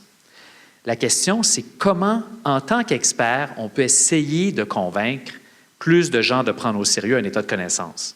Mais c'est là, l'échec, je veux dire, c'est plate, mais c'est ça, il faut juste, quelque part, il faut le faire. Puis ensuite, si ça marche, tant mieux. Si ça ne marche pas, bien, on se relève, puis on continue. Au moins, on le fait, puis on s'amuse en le faisant. Louise, vous voulez réagir, je pense. Oui. En me préparant pour cette rencontre, je me suis posé une question qui est peut-être pas directement liée, mais je me suis dit, il y a une grande stratification en sciences. Hein? Faire de la biologie moléculaire, c'est mieux que faire du transfert de connaissances dans la hiérarchie de la recherche. Et aussi, les gens qui vont trouver le vaccin pour le sida, il y a beaucoup de monde qui travaille là-dessus pour trouver un vaccin pour le VIH. Ces chercheurs-là, ils savent que le jour où on va en trouver, ils vont devenir des héros. Par ailleurs, les mêmes personnes qui font ça, quand on les prend dans un coin, ils savent très bien que même s'il y a un vaccin, il va y avoir de la résistance et que ce n'est pas tout le monde qui va se faire vacciner, on le voit bien à l'heure actuelle. Mais les gens qui, eux, travaillent à faire le transfert de connaissances ou de l'application des connaissances sur le terrain, à recommander aux gens de faire ce qu'on sait qu'on doit faire, c'est-à-dire prendre des condoms pour ne pas attraper le sida parce qu'on sait quoi faire, eux, qui par ailleurs font du transfert de connaissances, n'ont pas du tout la même position dans la stratification sociale. Et faire du transfert de connaissances ou de la vulgarisation, c'est au bas de l'échelle dans la classification. Le mot auquel je pense, à vrai dire, c'est dans le système de caste que constitue la recherche. Et ça, il faut le poser. Et en essayant, je me disais, c'est peut-être parce que je pensais à Best et Banting qui... à l'été 1921, ils isolent de l'insuline. Ils donnent de l'insuline à un patient de 14 ans 6 mois plus tard. On est en janvier 1922. Puis en 1923, ils ont le prix Nobel. Parce que c'était tellement noble de trouver quelque chose qui tuait. Le diabète tuait à ce moment-là. Mais tous les gens qui travaillent sur les inégalités sociales, des éléments en sociologie. Tout ça, ce n'est pas de la recherche qui est considérée comme noble. Il y a même des interrogations sérieuses. C'est travailler sur les inégalités sociales, c'est de la science. Alors ça aussi, ça joue dans toute la question qu'on pose ici. Tous les experts ne sont pas les mêmes. D'avoir un grand médecin qui vient de parler d'immunité, c'est une affaire. D'avoir quelqu'un qui, tu sais, je pense toujours au moment où je pensais à Best et McLeod qui ont eu le prix Nobel, je pensais à Simone de Beauvoir qui, en 1949, a signé un livre qui s'appelle « Le deuxième sexe », qui était extraordinairement bien documenté. C'était pas des données, il y avait des données probantes là-dedans, mais ça passe pas pour un livre scientifique. Alors, il y a tout ce nœud que je ne suis pas très explicite, là, mais il y a, quand on travaille dans l'univers de la recherche, cette hiérarchisation, elle existe et elle compromet largement un vrai transfert de connaissances. Et tant qu'on n'intégrera pas, par exemple, pour le VIH-Sida, qu'il y a à la fois des résistances émotionnelles, qu'il y a à la fois de la stigmatisation, qu'il y a à la fois du désir entre deux personnes qui fait qu'à un moment donné, ils ne veulent pas mettre de condom, tant qu'on ne rentrera pas ces variables difficiles à identifier, qui sont autant des objets de problèmes sociaux que le fait qu'on a réellement besoin d'un vaccin et qu'il faut investir pour trouver des vaccins, tant qu'on va mettre sur des pieds d'inégalité ces travaux, ça va être difficile de vraiment en arriver à penser que le vrai progrès scientifique comprend à la fois des mesures pour éviter et l'obésité et le transfert de maladies infectieuses et des consommations excessives d'alcool et de drogue, et à la fois des gens qui vont réussir à trouver un vaccin pour l'Ebola et trouver un vaccin pour le VIH, dont on a par ailleurs terriblement besoin. Donc en fait, si je comprends bien, c'est que souvent les problèmes sont tellement complexes que ce n'est pas une seule expertise qui peut être utile finalement, c'est toutes sortes d'expertises dans toutes sortes de champs différents et que souvent on priorise peut-être certaines sciences ou certains savoirs sur d'autres. Mais peut-être on pourrait passer des questions de la salle, parce que ça serait bon de vous entendre aussi. Donc il y a un micro au centre de la salle. On vous demanderait de venir vous présenter au micro pour poser votre question. Gérard Baudet, professeur à l'Institut d'urbanisme à l'Université de Montréal. Ce qu'on a entendu jusqu'à maintenant, ça suggère beaucoup d'apporter des réponses, d'apporter des points de vue qui s'apparentent à des réponses. Est-ce qu'il n'est pas aussi important que, comme universitaire, comme chercheur, on aide à poser des questions autrement? Il m'arrive très souvent de parler à des journalistes, à des recherchistes qui ne me citent pas, qui ne m'invitent pas à une émission, mais qui me disent « J'aimerais ça être capable d'aborder le sujet convenablement, je vais avoir à faire des entrevues, peux-tu m'aider à lever la couverte un petit peu? » Et il me semble qu'on néglige beaucoup cet aspect-là. Ce qui fait aussi qu'on néglige beaucoup le statut de l'intellectuel au Québec. C'est-à-dire cette personne qui est capable de jouer à l'horizontale dans des problèmes complexes plutôt que de jouer à la verticale dans son silo. Il me semble qu'on devrait être capable de revaloriser le statut d'intellectuel justement pour apprendre à poser des questions de meilleure façon ou à poser d'autres questions sur certains problèmes. Il y a deux éléments. D'une part, je suis un peu malheureux si j'ai donné l'impression de donner des réponses, parce que comme philosophe, notre code de déontologie dit qu'on n'a pas le droit de donner des réponses, juste des questions. Mais je comprends la question est légitime. Moi, par exemple, des fois, je refuse des entrevues avec des recherchistes, mais avant de dire non, voici 2 questions que vous devriez poser. Donc, avant de dire non, parce que je ne peux pas, je suis en voyage ou ça ne me tente pas, mais je donne 2 questions dans la même type de démarche, mais par le recherchiste ici, en espérant que cette question-là informe la démarche plus tard. Je pense que ça, c'est important, puis ça m'amène 2e point par rapport à la question horizontale. La science fonctionne en 2 grands moments. Donc, il y a la partie analyse. L'analyse, c'est le découpage. Donc, on essaie de prendre un gros problème, puis on l'analyse, on le divise en modules, en petites sections, des parties qu'on examine. Il y a la partie synthèse. La synthèse, c'est de mettre les choses ensemble, donc de mettre des choses hétérogènes ensemble pour avoir une vue d'ensemble. Ce qui était décrit par rapport à l'intellectuel ou le rôle de l'intellectuel dans la société, mais je dirais l'expert en général, c'est que souvent, comme chercheur, on est à l'étape analyse. On est encore à l'étape de découpage. On n'est pas encore prêt ou on est peut-être craintif par rapport à la synthèse. Mais à un moment donné, il faut juste accepter qu'on peut proposer une synthèse, la vue horizontale. Bien sûr que la synthèse, il n'y a pas le détail sur chaque petit fait qu'on peut traduire à un moment. Mais c'est qu'il faut se sortir de la démarche de chercheur qui est la partie analyse, de découpage, pour revenir à la partie synthèse qui est « oui, mais qu'est-ce que j'apprends de ce découpage-là? » Et ça, c'est une vision d'ensemble. Et là, ensuite, mais je dirais encore une fois, comme chercheur expert, c'est très rassurant l'analyse parce que sur mon petit bout de questionnement, il n'y a personne qui l'a regardé autant que moi. Donc, je suis un expert sur cette petite affaire-là, puis il n'y a personne qui peut me dire que je suis nono. Alors que l'analyse, la synthèse, là, je prends beaucoup de risques parce que là, je parle de choses dont plein de gens parlent. Et c'est dans cette synthèse-là que, je dirais, l'expert comme intellectuel devient utile, c'est d'offrir des vues d'ensemble. Est-ce qu'il y a assez de place pour ça? Je pense que dans la page idée, c'est le genre de... On voit souvent des synthèses. On voit le résultat de réflexion de manière plus développée et assumée. Mais comme chercheur, souvent, dans notre quotidien, on est dans la partie analyse. On est encore dans le découpage. On n'est pas rendu à la synthèse. Puis quand on nous demande, oui, mais c'est quoi la solution? La solution, c'est la synthèse, je ne suis pas rendu là. Rappelle-moi dans 10 ans. Non, mais là, il faut agir. Puis je dirais, comme chercheur, il faut accepter de dire, je ne suis pas certain, je ne sais même pas si on va réussir, mais voici ce que je crois être, disons, le meilleur état de connaissance en fonction du petit bout que je contrôle. Mais c'est très déstabilisant faire ça, mais finalement, c'est la démarche de recherche. La démarche de recherche, c'est dire, je ne le sais pas, je veux savoir.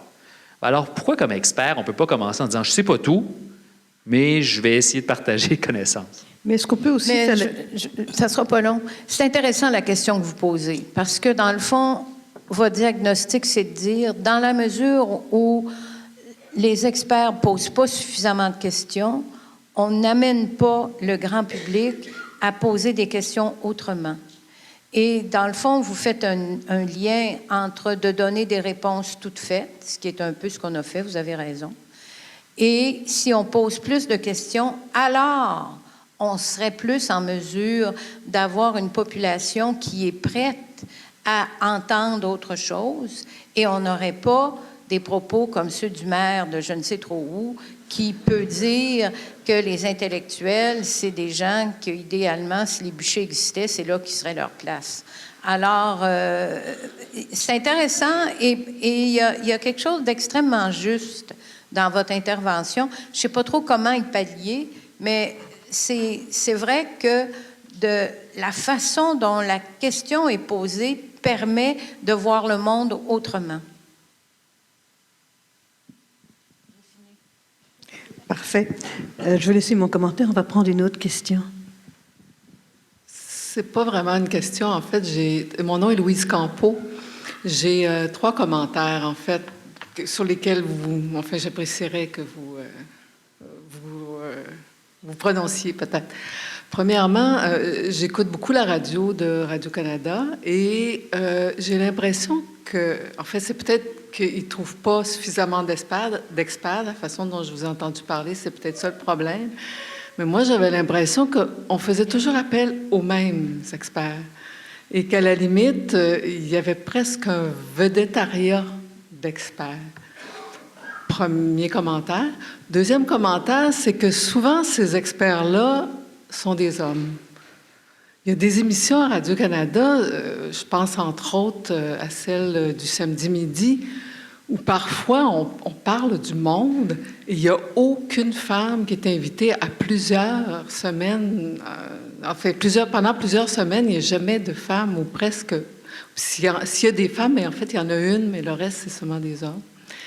Et le troisième commentaire, c'est le silence imposé par le gouvernement fédéral à ses experts. Ça, Catherine va réagir. Alors, voilà. Catherine, vous voulez je crois que le troisième point vous touche directement. Le silence imposé, nous, on l'a beaucoup vécu, pas juste au gouvernement fédéral. À la limite, mais moi, je ne suis pas philosophe, là, peut-être je vais dire une ânerie.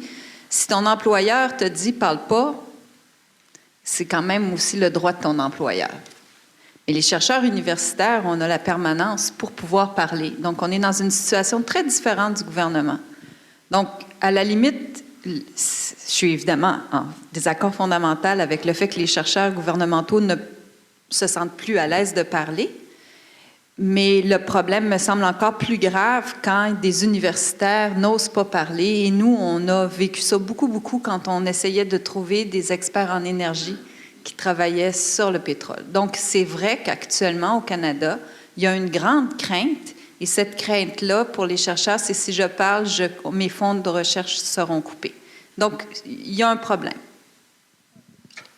Moi, je reviendrai sur le végétariat et la présence masculine.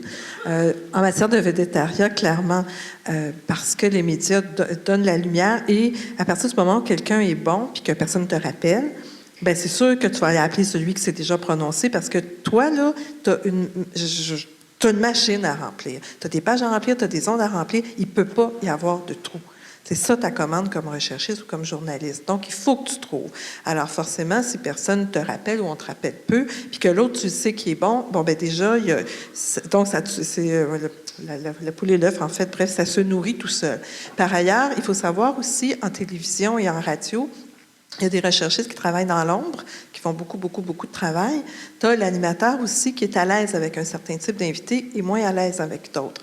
Des animateurs aussi qui n'aiment pas qu'on arrive avec quelqu'un qui n'a pas été testé ailleurs. Moi, j'ai travaillé dans vraiment différentes émissions et entre recherchistes, on le sait très bien. Il y a des animateurs qui sont prêts à de l'audace, à faire venir du nouveau monde en ondes et d'autres pas du tout, qui souhaitent que y es-tu bon, lui? Il va-tu être bon parce que l'animateur ne veut pas prendre le risque de se ramasser avec quelqu'un qui va bloquer en ondes, particulièrement quand c'est en direct. Alors, cette dynamique-là, elle existe, donc elle explique aussi pourquoi on peut voir toujours un peu souvent les mêmes gens, ou encore que certains animateurs, finalement, finissent par s'entourer peut-être plus de gars. Tu sais, bon, vous ferez vos analyses vous-même. Par ailleurs, un dernier point que je trouve fondamental à dire et redire, même si ça fait un peu drôle ce soir, on est 4 femmes sur le devant de la scène et bon, des personnes qui sont pas gênées de s'exprimer. Moi, en tant que recherchiste féministe, je me suis butée à ça toute ma carrière en télé et je l'ai vécu aussi quand j'étais journaliste, tout le travail à faire à convaincre les filles de parler. D'amener une fille à se mouiller, d'amener une fille en ondes. J'ai vécu ça avec des féministes qui faisaient partout Moi, j'étais arrivée dans ce métier-là, j'avais tout été nourrie des analyses. Là. Tu comptes, il y a combien de filles dans l'article, combien de filles en ondes, combien de ci, combien de ça, puis c'est donc scandaleux, puis c'est bien effrayant. Oui, c'est effrayant. Sauf qu'après ça, tu appelles ces filles-là qui ont fait ces analyses-là pour dire, le sujet, tu es contente, elle va venir en ondes, puis là, elle dit non. non. Parce qu'elle pense qu'elle n'est pas prête. Alors que tu sais que le gars que tu as appelé juste avant, tu n'as même pas fini ta phrase. Puis lui, il va venir tout de suite. Tu ne sais même pas de quoi il va parler, mais c'est pas grave. Il va avoir de toute manière quelque chose à dire. Vous ne pouvez pas savoir à quel point c'est fréquent. Ça fait un petit bout de temps que je n'ai pas questionné des recherchistes, mais encore jusqu'à très récemment, les recherchistes que je connais me racontaient ça encore. Et j'aime pas cette idée de mettre tout le fardeau sur le poids des filles parce que, bon, il y a la culture, il y a ci, puis il y a des animateurs qui veulent pas tel, puis tel, bon, tout ça. Mais reste qu'il y a aussi quand même une responsabilité qui vient là. Puis toi, quand tu dis à tes journalistes, parce qu'il manque de filles dans ton article, puis là, qu'elle cherche, la fille. Puis c'est parce que la tombasse s'en vient, là. Mais tu sais, toi, tu as juste hâte qu'il y en ait une qui dit oui, je vais répondre. Alors ça, je trouve qu'il y a une prise de conscience qui reste encore à faire de ce côté-là. Un cri du cœur. Bravo. Je m'excuse, je vais rajouter un élément pour que ce n'est pas juste responsabilité, puis il y a un changement de culture dans les universités qui est rapide. On parlait du coût de faire de la mobilisation, mais le coût, je veux dire, les femmes en professeurs, encore une fois, ça change rapidement, mais c'est pas changé, c'est pas fini. Le coût professionnel de ne pas publier plus qu'un homme est grand. Donc, en quelque sorte, c'est le coût de la mobilisation est grand pour tout le monde, mais il est encore plus grand pour les femmes. Donc, indépendamment de est-ce qu'elle accepte ou non, il faut comprendre que les contraintes professionnelles de l'activité, les femmes, familiales, mais même lorsqu'il n'y a pas de famille, c'est que les femmes, il reste un sexisme institutionnalisé qui fait que le coût de la mobilisation reste plus élevé pour... Là, je ne suis pas sociologue, là, donc c'est pas... Là, je sors ça comme philosophe des sciences, là. Demandez-moi pas des chiffres, mais c'est quelque chose qu'on sait. Oui, mais ça change rapidement pour plein de raisons. Je suis tout au courant de ça, puis le poids de la culture, de la tradition, puis la fille qui va sur la place publique, comment elle se fait critiquer. Mais reste qu'après ça, quand tu lis des analyses où on dit c'est parce qu'il n'y a pas de filles, puis toi, tu es recherchiste féministe, puis tu sais comment tu pédales dans le beurre pour en amener en nombre. Je m'excuse, mais des fois aussi, il faut accepter des fois de prendre des responsabilités sur ses épaules. Moi, je ne suis pas du scientifique, mais reste que je suis quand même invitée souvent à toutes sortes d'affaires. Moi, là, ça ne me choque pas qu'on me dise parce que j'ai pas de fille en ondes, peux-tu venir? Au contraire, le meilleur argument me faire y aller, parce que moi aussi, je suis une vraie fille. Je vais dire, tu sais, je connais pas vraiment ça, puis tu sais, j'ai 4 enfants, puis ci, puis ça. Là, toujours une bonne raison. Dis-moi que je suis la seule fille que tu n'as pas de fille, puis que je vais y aller parce que je trouve ça important qu'il y ait une fille en ondes. Puis je vais faire comme les gars, je vais parler à moitié à travers mon chapeau. C'est pas grave. C'est pas grave. C'est pas grave, ça passe. Tu sais. Et ça, je trouve que les filles, Seigneur, qu'on a de la misère. Mais je pense que par ailleurs, ça change. On va prendre une autre question.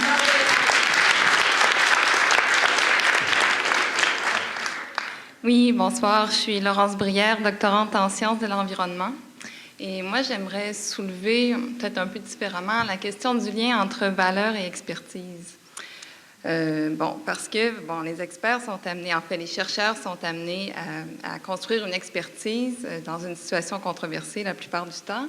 Puis Mme Nadeau soulevait, entre autres, tout à l'heure que, l'expertise, c'est pas de la recherche non plus. Hein. On choisit, à partir de certaines données, on construit une expertise.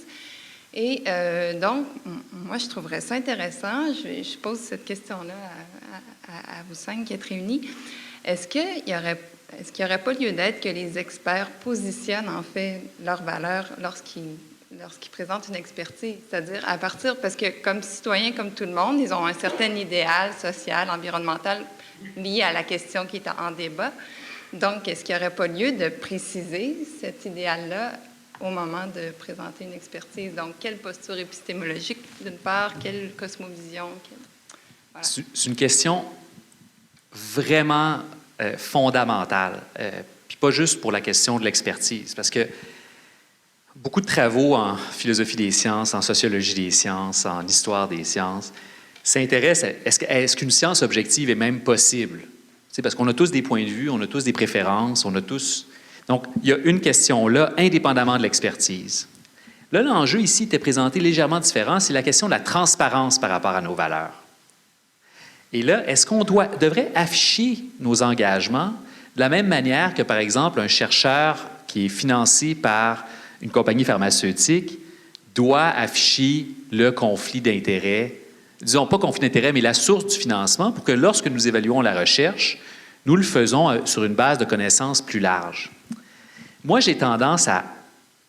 Pharmaceutique, c'est un cas différent. L'argent, pour moi, c'est un cas différent parce que c'est ce qui rend la recherche possible. Donc, moi, que tu doives rendre public qui finance ta recherche, pour moi, c'est une évidence. Mais est-ce que, comme expert, je devrais dire où je campe, comme dans mon opinion politique, par exemple? J'aurais tendance à dire non si je ne suis pas militant. Donc, c'est une question de modération. Si je suis militant, de le cacher, c'est un peu absurde, parce que de toute façon, quelqu'un va le savoir, puis là, il va te le reprocher. Mais d'une part, la plupart des chercheurs sont capables et font la part des choses. Ils ne vont pas dire quelque chose qu'ils croient faux. Si on affichait toujours nos valeurs en préface de notre avis scientifique, moi, mon inquiétude, c'est qu'à un moment donné, on ferait juste croire que c'est juste des valeurs. Tu sais, que c'est juste du monde qui veut des choses différentes. Puis à la limite, c'est pas tant la science qui deviendrait intéressante, c'est le point de vue. Donc la transparence, moi, je ne suis pas certain que c'est la manière de le faire de manière, disons, universelle, de demander aux experts de toujours afficher leurs préférences. Je prendrais ça sous un autre angle. Ça serait merveilleux si les gens savaient à quelle valeur ils adhèrent. Dans le champ de l'alcool et des drogues et du jeu, il y a des chiffres qui sont sortis et il y a des gens qui pensent, et ils le croient sincèrement, que parce qu'il y a moins de 1% de joueurs pathologiques dans la population, c'est un énorme problème et tout l'effort devrait aller pour faire des travaux les visant. Et il y a d'autres gens qui pensent que 70% de la population joue pour jouer et qu'on devrait s'assurer que cette population-là continue de jouer comme elle le joue et qu'après ça, on devrait travailler sur les 3-4% qui sont à risque. Mais les gens qui pensent qu'il faut focaliser sur les grandes tragédies liées au jeu, et ce sont des grandes tragédies, sont sûrs qu'ils ont raison. Alors, il ne faut pas leur demander leur modèle. Puis là, je vous épargne tous les enjeux sur l'alcool. Et à travers l'histoire, les mouvements de tempérance ont été qu'on a mis l'angle sur les familles détruites par l'alcool. Et les gens ne le voient pas. Ils sont convaincus. Alors, dans la perception des gens, il n'y a aucune séparation entre les croyances qui prennent pour la vérité. Moi, mes croyances, je les prends pour la vérité. Et puis, les données empiriques. Et souvent, on ne critique pas les données empiriques. Ce n'est pas parce qu'il y a un chiffre qui sort par une étude que ce chiffre-là ne comporte pas des limites et ne doit pas être balisé. Alors, c'est extrêmement difficile. Et c'est pour ça qu'on a besoin, à un moment donné, de plusieurs personnes avec des perspectives différentes qui travaillent à un problème. Et Catherine a été merveilleuse pour l'expliquer, qui mettent un éclairage et qui permet là ces réveils pour dire c'est vrai. Et là, on fait des choix, mais tous les choix en science sont des compromis. Et ça, faut le comprendre. Et l'expert, idéalement, on espère qu'il soit capable de nommer les limites de ce qu'il avance, mais des fois, ils ne savent pas. D'autres fois, la connaissance n'est pas suffisamment avancée pour qu'on voit les limites de ce qu'on avance. Et d'autres fois, il y a des gens de mauvaise foi, et ce n'est pas par accident que j'ai posé la question si l'expertise est soluble dans l'argent. Il y a aussi des gens qui choisissent, pour des intérêts personnels et politiques, de privilégier telle perspective plutôt que telle autre, sachant très bien ce qu'ils font. Mais il y a tout ce spectre. Bonjour, je m'appelle David Regimbal, je suis étudiant à la maîtrise en sciences politiques. J'ai entendu parler beaucoup de la relation entre justement experts et public.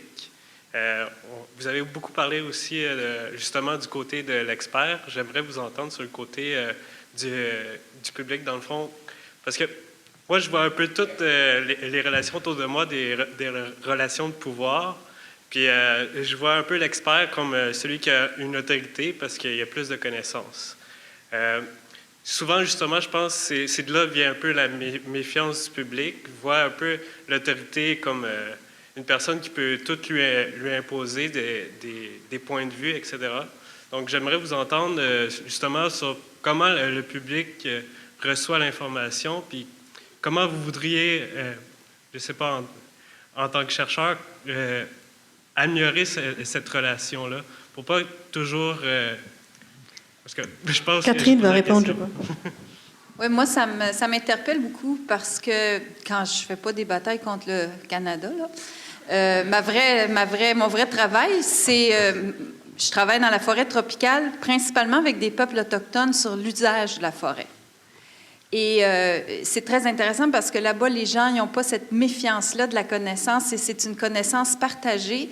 Et au contraire, pour moi, le savoir, c'est vraiment le pouvoir. Et la communication, c'est l'expert qui dit aux citoyens, mais prenez-le, mon savoir, et agissez-vous. Parce que nous, comme experts, on ne peut pas agir. Un choix de société, ce n'est pas un choix d'expert, c'est un choix de société. Actuellement, la société a des grands choix à faire, qu'on pense à l'austérité, qu'on pense aux grands enjeux de la pauvreté qui augmente, qu'on pense aux conditions des femmes, dont on a beaucoup entendu parler, bien sûr, les changements climatiques.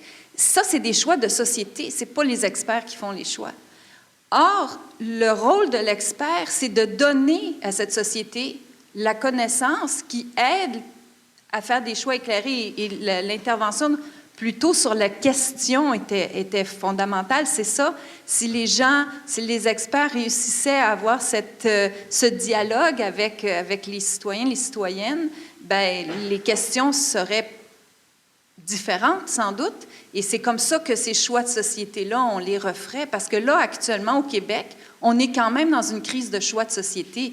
Moi, je regarde la société de mes parents, la société de Maître chez nous, la société de nationaliser l'électricité et d'investir dans le bien commun. Ça, c'est un choix de société qu'une autre génération a fait. Et on peut se poser la question de si notre génération est en train de la défaire. Hein? Et donc, c'est des choix de société et c'est là où je pense qu'au contraire, le partager son savoir, c'est donner le pouvoir à la société de reprendre les rênes de son propre destin.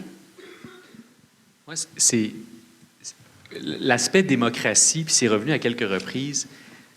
Nous, notre rôle, c'est de, comme c'était bien dit, c'est d'offrir notre compréhension du meilleur état de connaissance. Ensuite, c'est la société qui dispose. On peut être déçu, catastrophé de ce que la société fait de ça, ou non.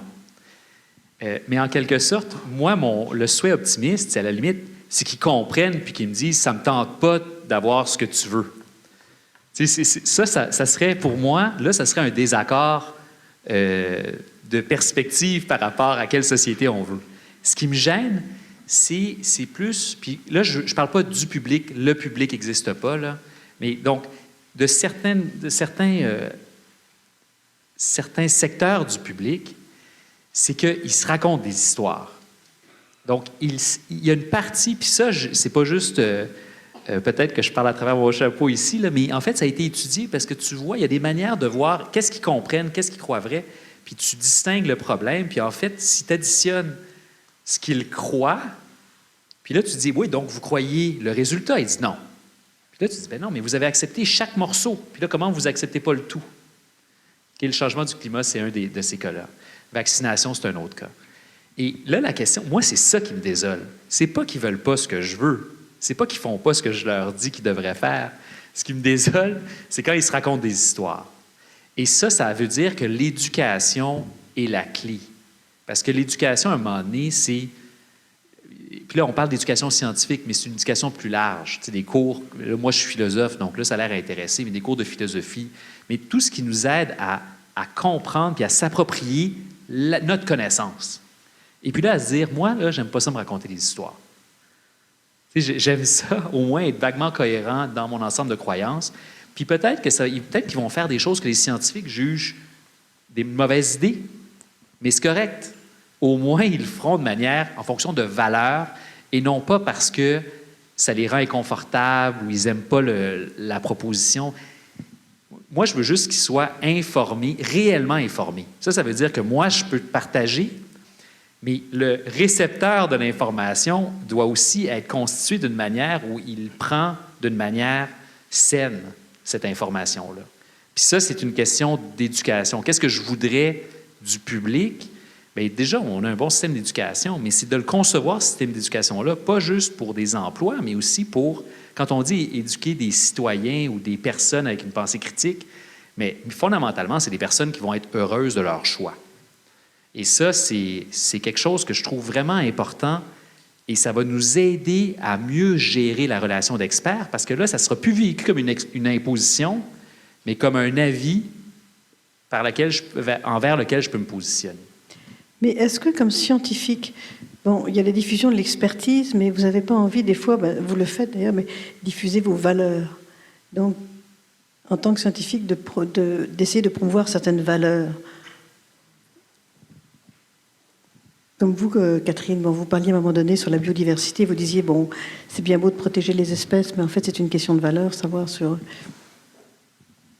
C'est difficile, là. Il y a eu des philosophes qui ont parlé de ça. C'est sûr que tu choisis l'objet de ta recherche en fonction de tes valeurs. Oui, c'est vrai, mais moi, je pense pas que c'est ça que l'expert a à partager. Ça me fait rien de le dire. J'ai un collègue en sciences politiques qui commence toujours en donnant une espèce de pedigree de ses valeurs. C'est bien, moi, ça me gêne pas. Ça peut porter un certain éclairage, peut-être, mais je pense pas que ça soit différent des valeurs de n'importe quelle autre citoyenne et citoyen. C'est pas là où l'expert se sépare, ou c'est pas ça sa spécificité.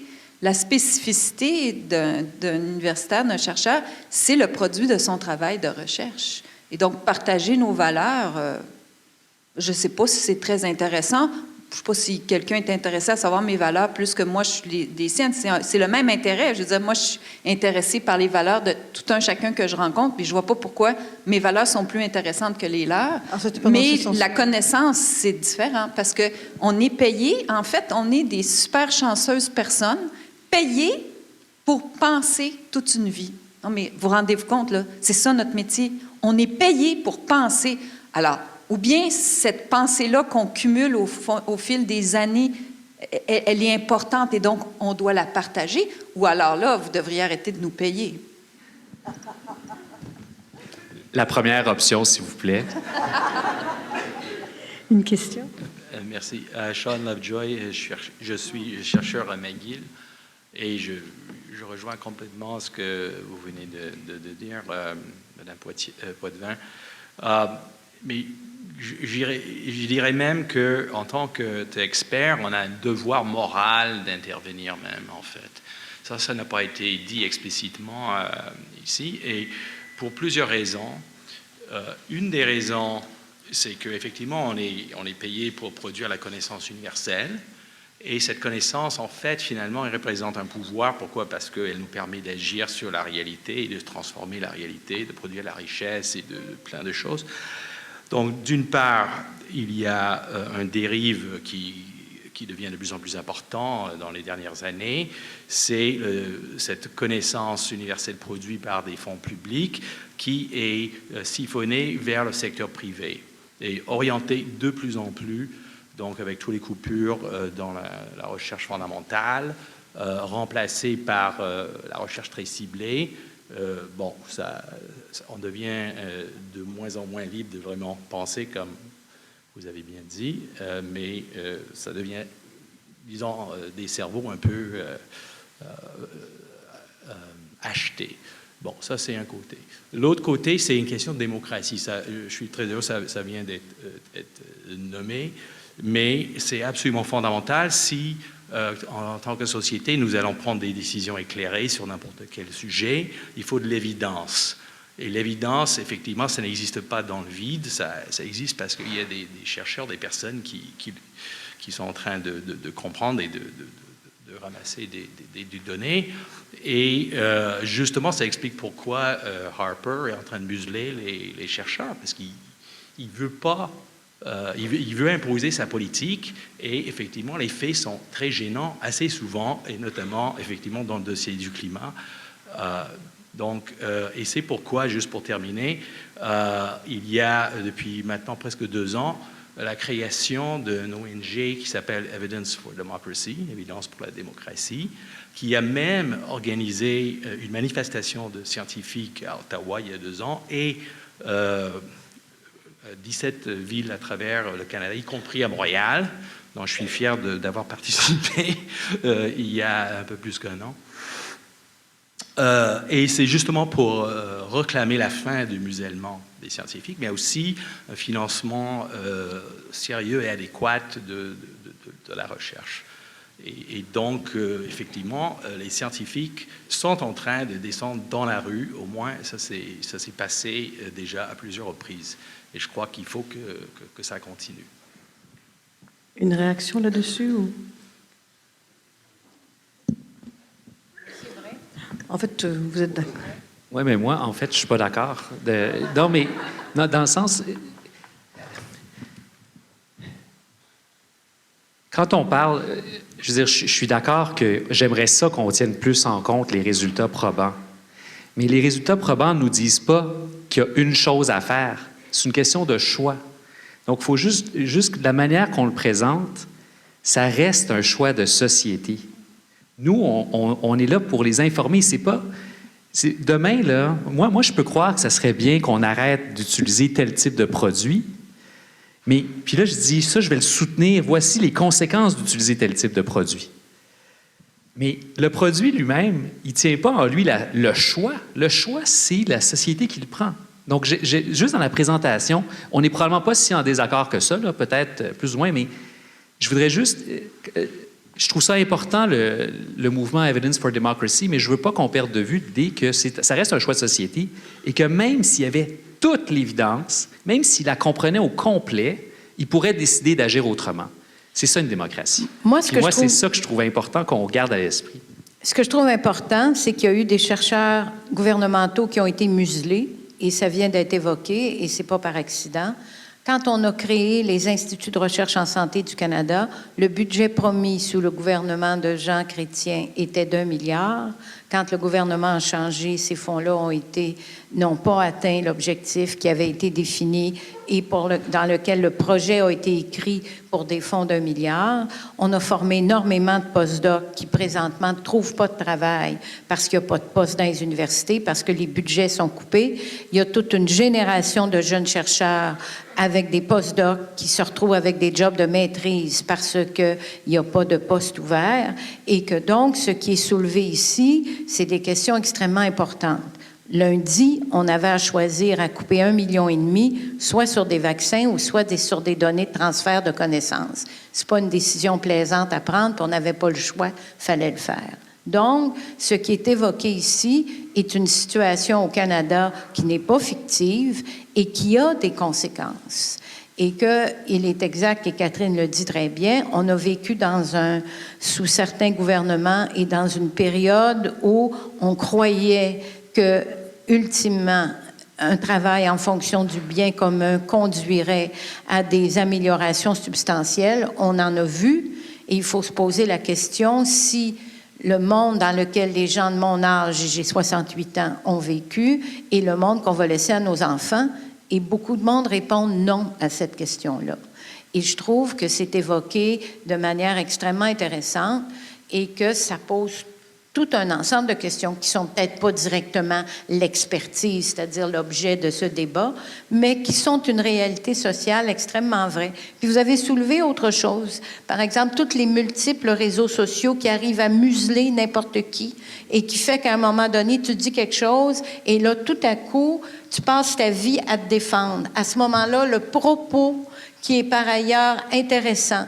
La première intervention a été « oui, mais poser la question, c'est important ». Quand la question ne fait pas l'affaire, on arrive à les museler. Et avec la multiplication aussi des réseaux, tout est instantané.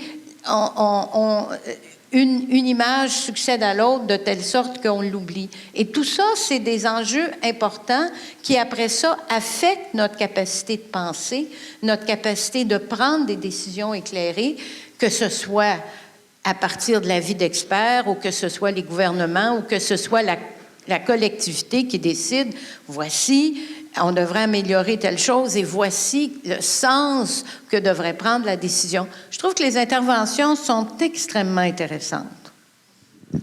José, une réaction Très, rapide. très rapidement, juste sur l'histoire des réseaux sociaux, parce qu'il y a le côté négatif, mais il y a aussi le côté positif, c'est-à-dire que grâce à Internet, tout est instantané, puis en même temps, tout vit éternellement.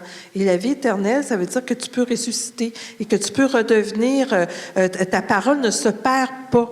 Elle peut être camouflée, mais elle peut aussi revenir. Et ça aussi, c'est quand même une force d'activer par des réseaux qui vont venir activer des prises de position, des analyses ou des expertises qui, 4 ans plus tard, tout à coup, on les redécouvre et elles redeviennent importantes. Ça, c'est un aspect, quand je disais qu'il faut aller au combat, on peut être armé, mais ça, c'en est une arme qu'on peut bien utiliser. Pour les questions qui suivent, comme l'heure avant, je vous demanderai d'être assez rapide et, si possible, pour vous, les réponses assez rapides pour qu'on puisse passer les 3 dernières personnes. Bonsoir. Je m'appelle Bruno Lamollet, je suis journaliste, rédacteur au magazine Les Débrouillards. Sur le thème de l'expertise est une relation. C'est souvent une relation de transmission d'informations. Vous l'avez dit, j'ai un plan, je le donne. La société dispose ensuite. Ça, c'est une relation à sens unique. Ça ne fait pas des relations très fortes. On parlait de vaccination. Il y a des parents qui ne veulent pas faire vacciner leur enfant parce qu'ils ont peur. C'est peut-être une peur mal informée, mais c'est une vraie peur sincère. Vous auriez beau leur citer toutes les études que vous voulez, leur dire l'OMS recommande de se faire vacciner, ils ont peur, ils ne vous entendent pas, il y a un mur en avant d'eux. De toute façon, les chercheurs sont tous payés par l'industrie, blablabla. Pour que cette personne vous écoute, il va falloir adresser cette peur. Il va falloir au moins la reconnaître. Et ça, ce n'est pas un geste d'expert, c'est un geste humain. Là, vous voyez où je m'en viens. Monsieur Bouchard, vous disiez, qu'est-ce qu'on peut faire quand quelqu'un ne nous écoute pas? Ma réponse, est-ce qu'il serait temps que les experts commencent à écouter les gens qui ne les écoutent pas? Est-ce qu'il serait temps que les experts commencent à se préoccuper un peu de ce que pense la population, de leurs craintes, d'arrêter de chercher la pertinence pour la société de ce qu'eux font, et d'adapter leur discours à ce que la société, ou ce qui inquiète le plus les gens. Je ne vous dis pas de changer de sujet de recherche. Je vous dis, quand on vous pose une question, essayez pas de me convaincre que ce que vous faites répond à ma question. Écoutez ma question, puis répondez-y. À ce moment-là, peut-être qu'on pourrait commencer à avoir une relation à 2 sens, qui est la base pour une relation de confiance. Catherine? Vous êtes dur, monsieur. Oh oui. Vous êtes très, terriblement dur. Pensez-vous vraiment, est-ce que c'est votre expérience, que tous les experts sont des gens froids, qui jugent, qui n'écoutent pas? Moi, c'est en tout cas certainement pas mon impression.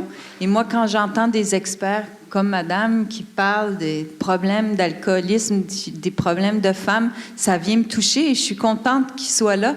Alors, je trouve que vous êtes dur, c'est tout. Non, oui, je suis dur d'expérience. Et vous êtes 3 ici. Si les 3 qui sont là, vous ne représentez pas un échantillon. Est-ce qu'il y a d'autres réactions peut-être? Échantillon de... Par rapport à la vaccination, oui, en particulier, c'est un exemple.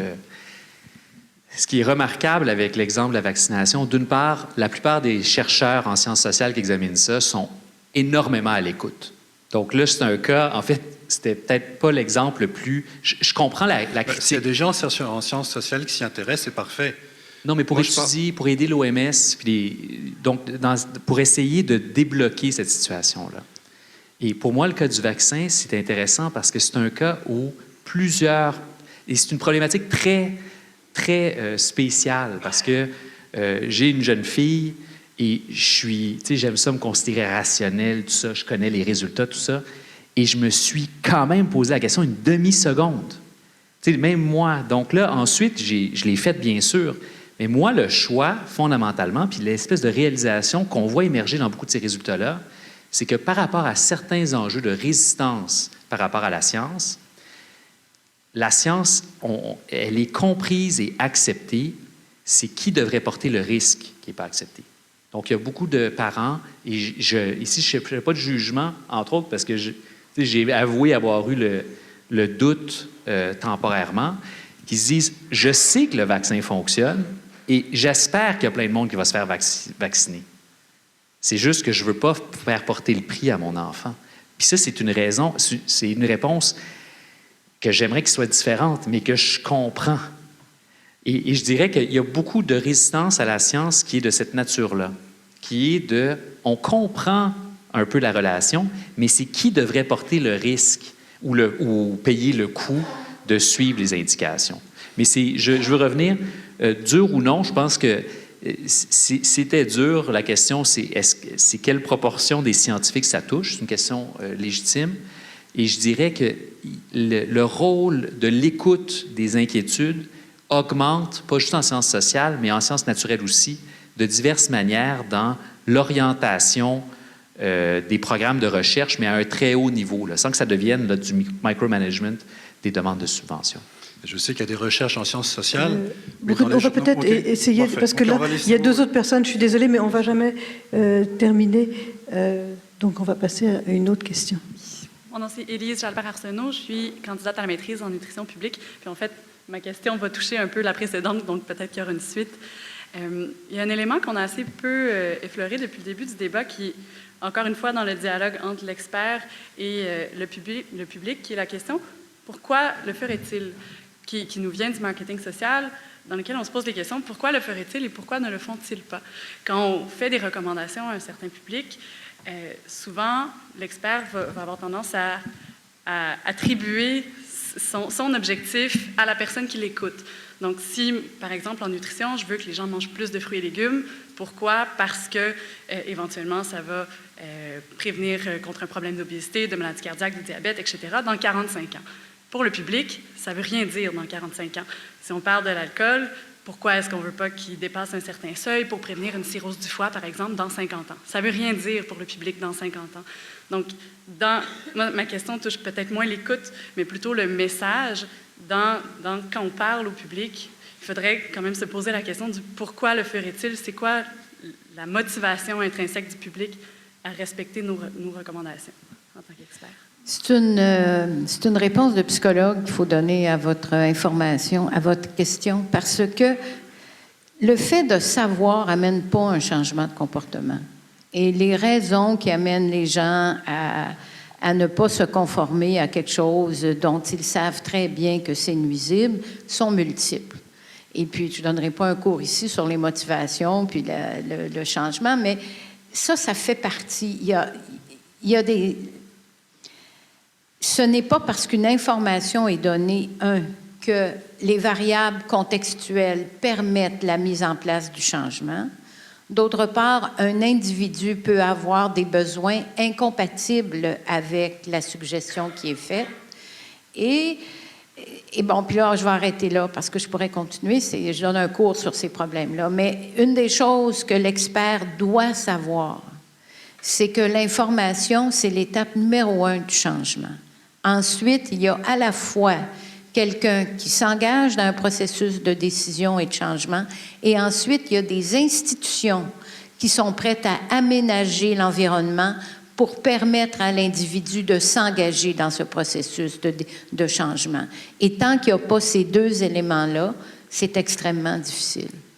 Et finalement, il y a cette chose totalement non scientifique, mais qui fait qu'il y a des êtres humains, par exemple, qui ont des relations sexuelles non protégées parce qu'ils sont pris dans des situations de passion qui relèvent des affaires assez étonnantes comme la libido et qui font qu'ils savent qu'ils prennent un risque, mais au moment où ça se passe, ils sont prêts à tout. Comme tu es devant un gâteau au chocolat qui est délicieux et tu sais très bien que ça a des conséquences. Alors là, on est dans tout le spectre de la personnalité humaine. Et ce à quoi il faut s'attacher, c'est les deux choses que j'ai dites. Quand on a essayé de réduire la consommation de tabac, on a commencé par interdire la consommation de tabac dans les endroits publics, puis on a réussi à faire une tranche. On s'est amélioré. Par ailleurs, il y a encore 16 à 18% des Québécois qui fument et on ne réduira jamais à zéro. Mais on sait que certaines attitudes, certaines valeurs, certaines décisions environnementales améliorent. Puis il faut vivre avec le fait qu'il va y avoir des tragédies humaines. Là, c'est la psychologue qui parle. Je m'excuse d'amener des éléments aussi irrationnels dans le débat. C'est très informatif, quand même. Une dernière question. Oui, bonsoir. Mon nom, c'est Serge Couturier. Je me décrirais comme un biologiste maintenant indépendant.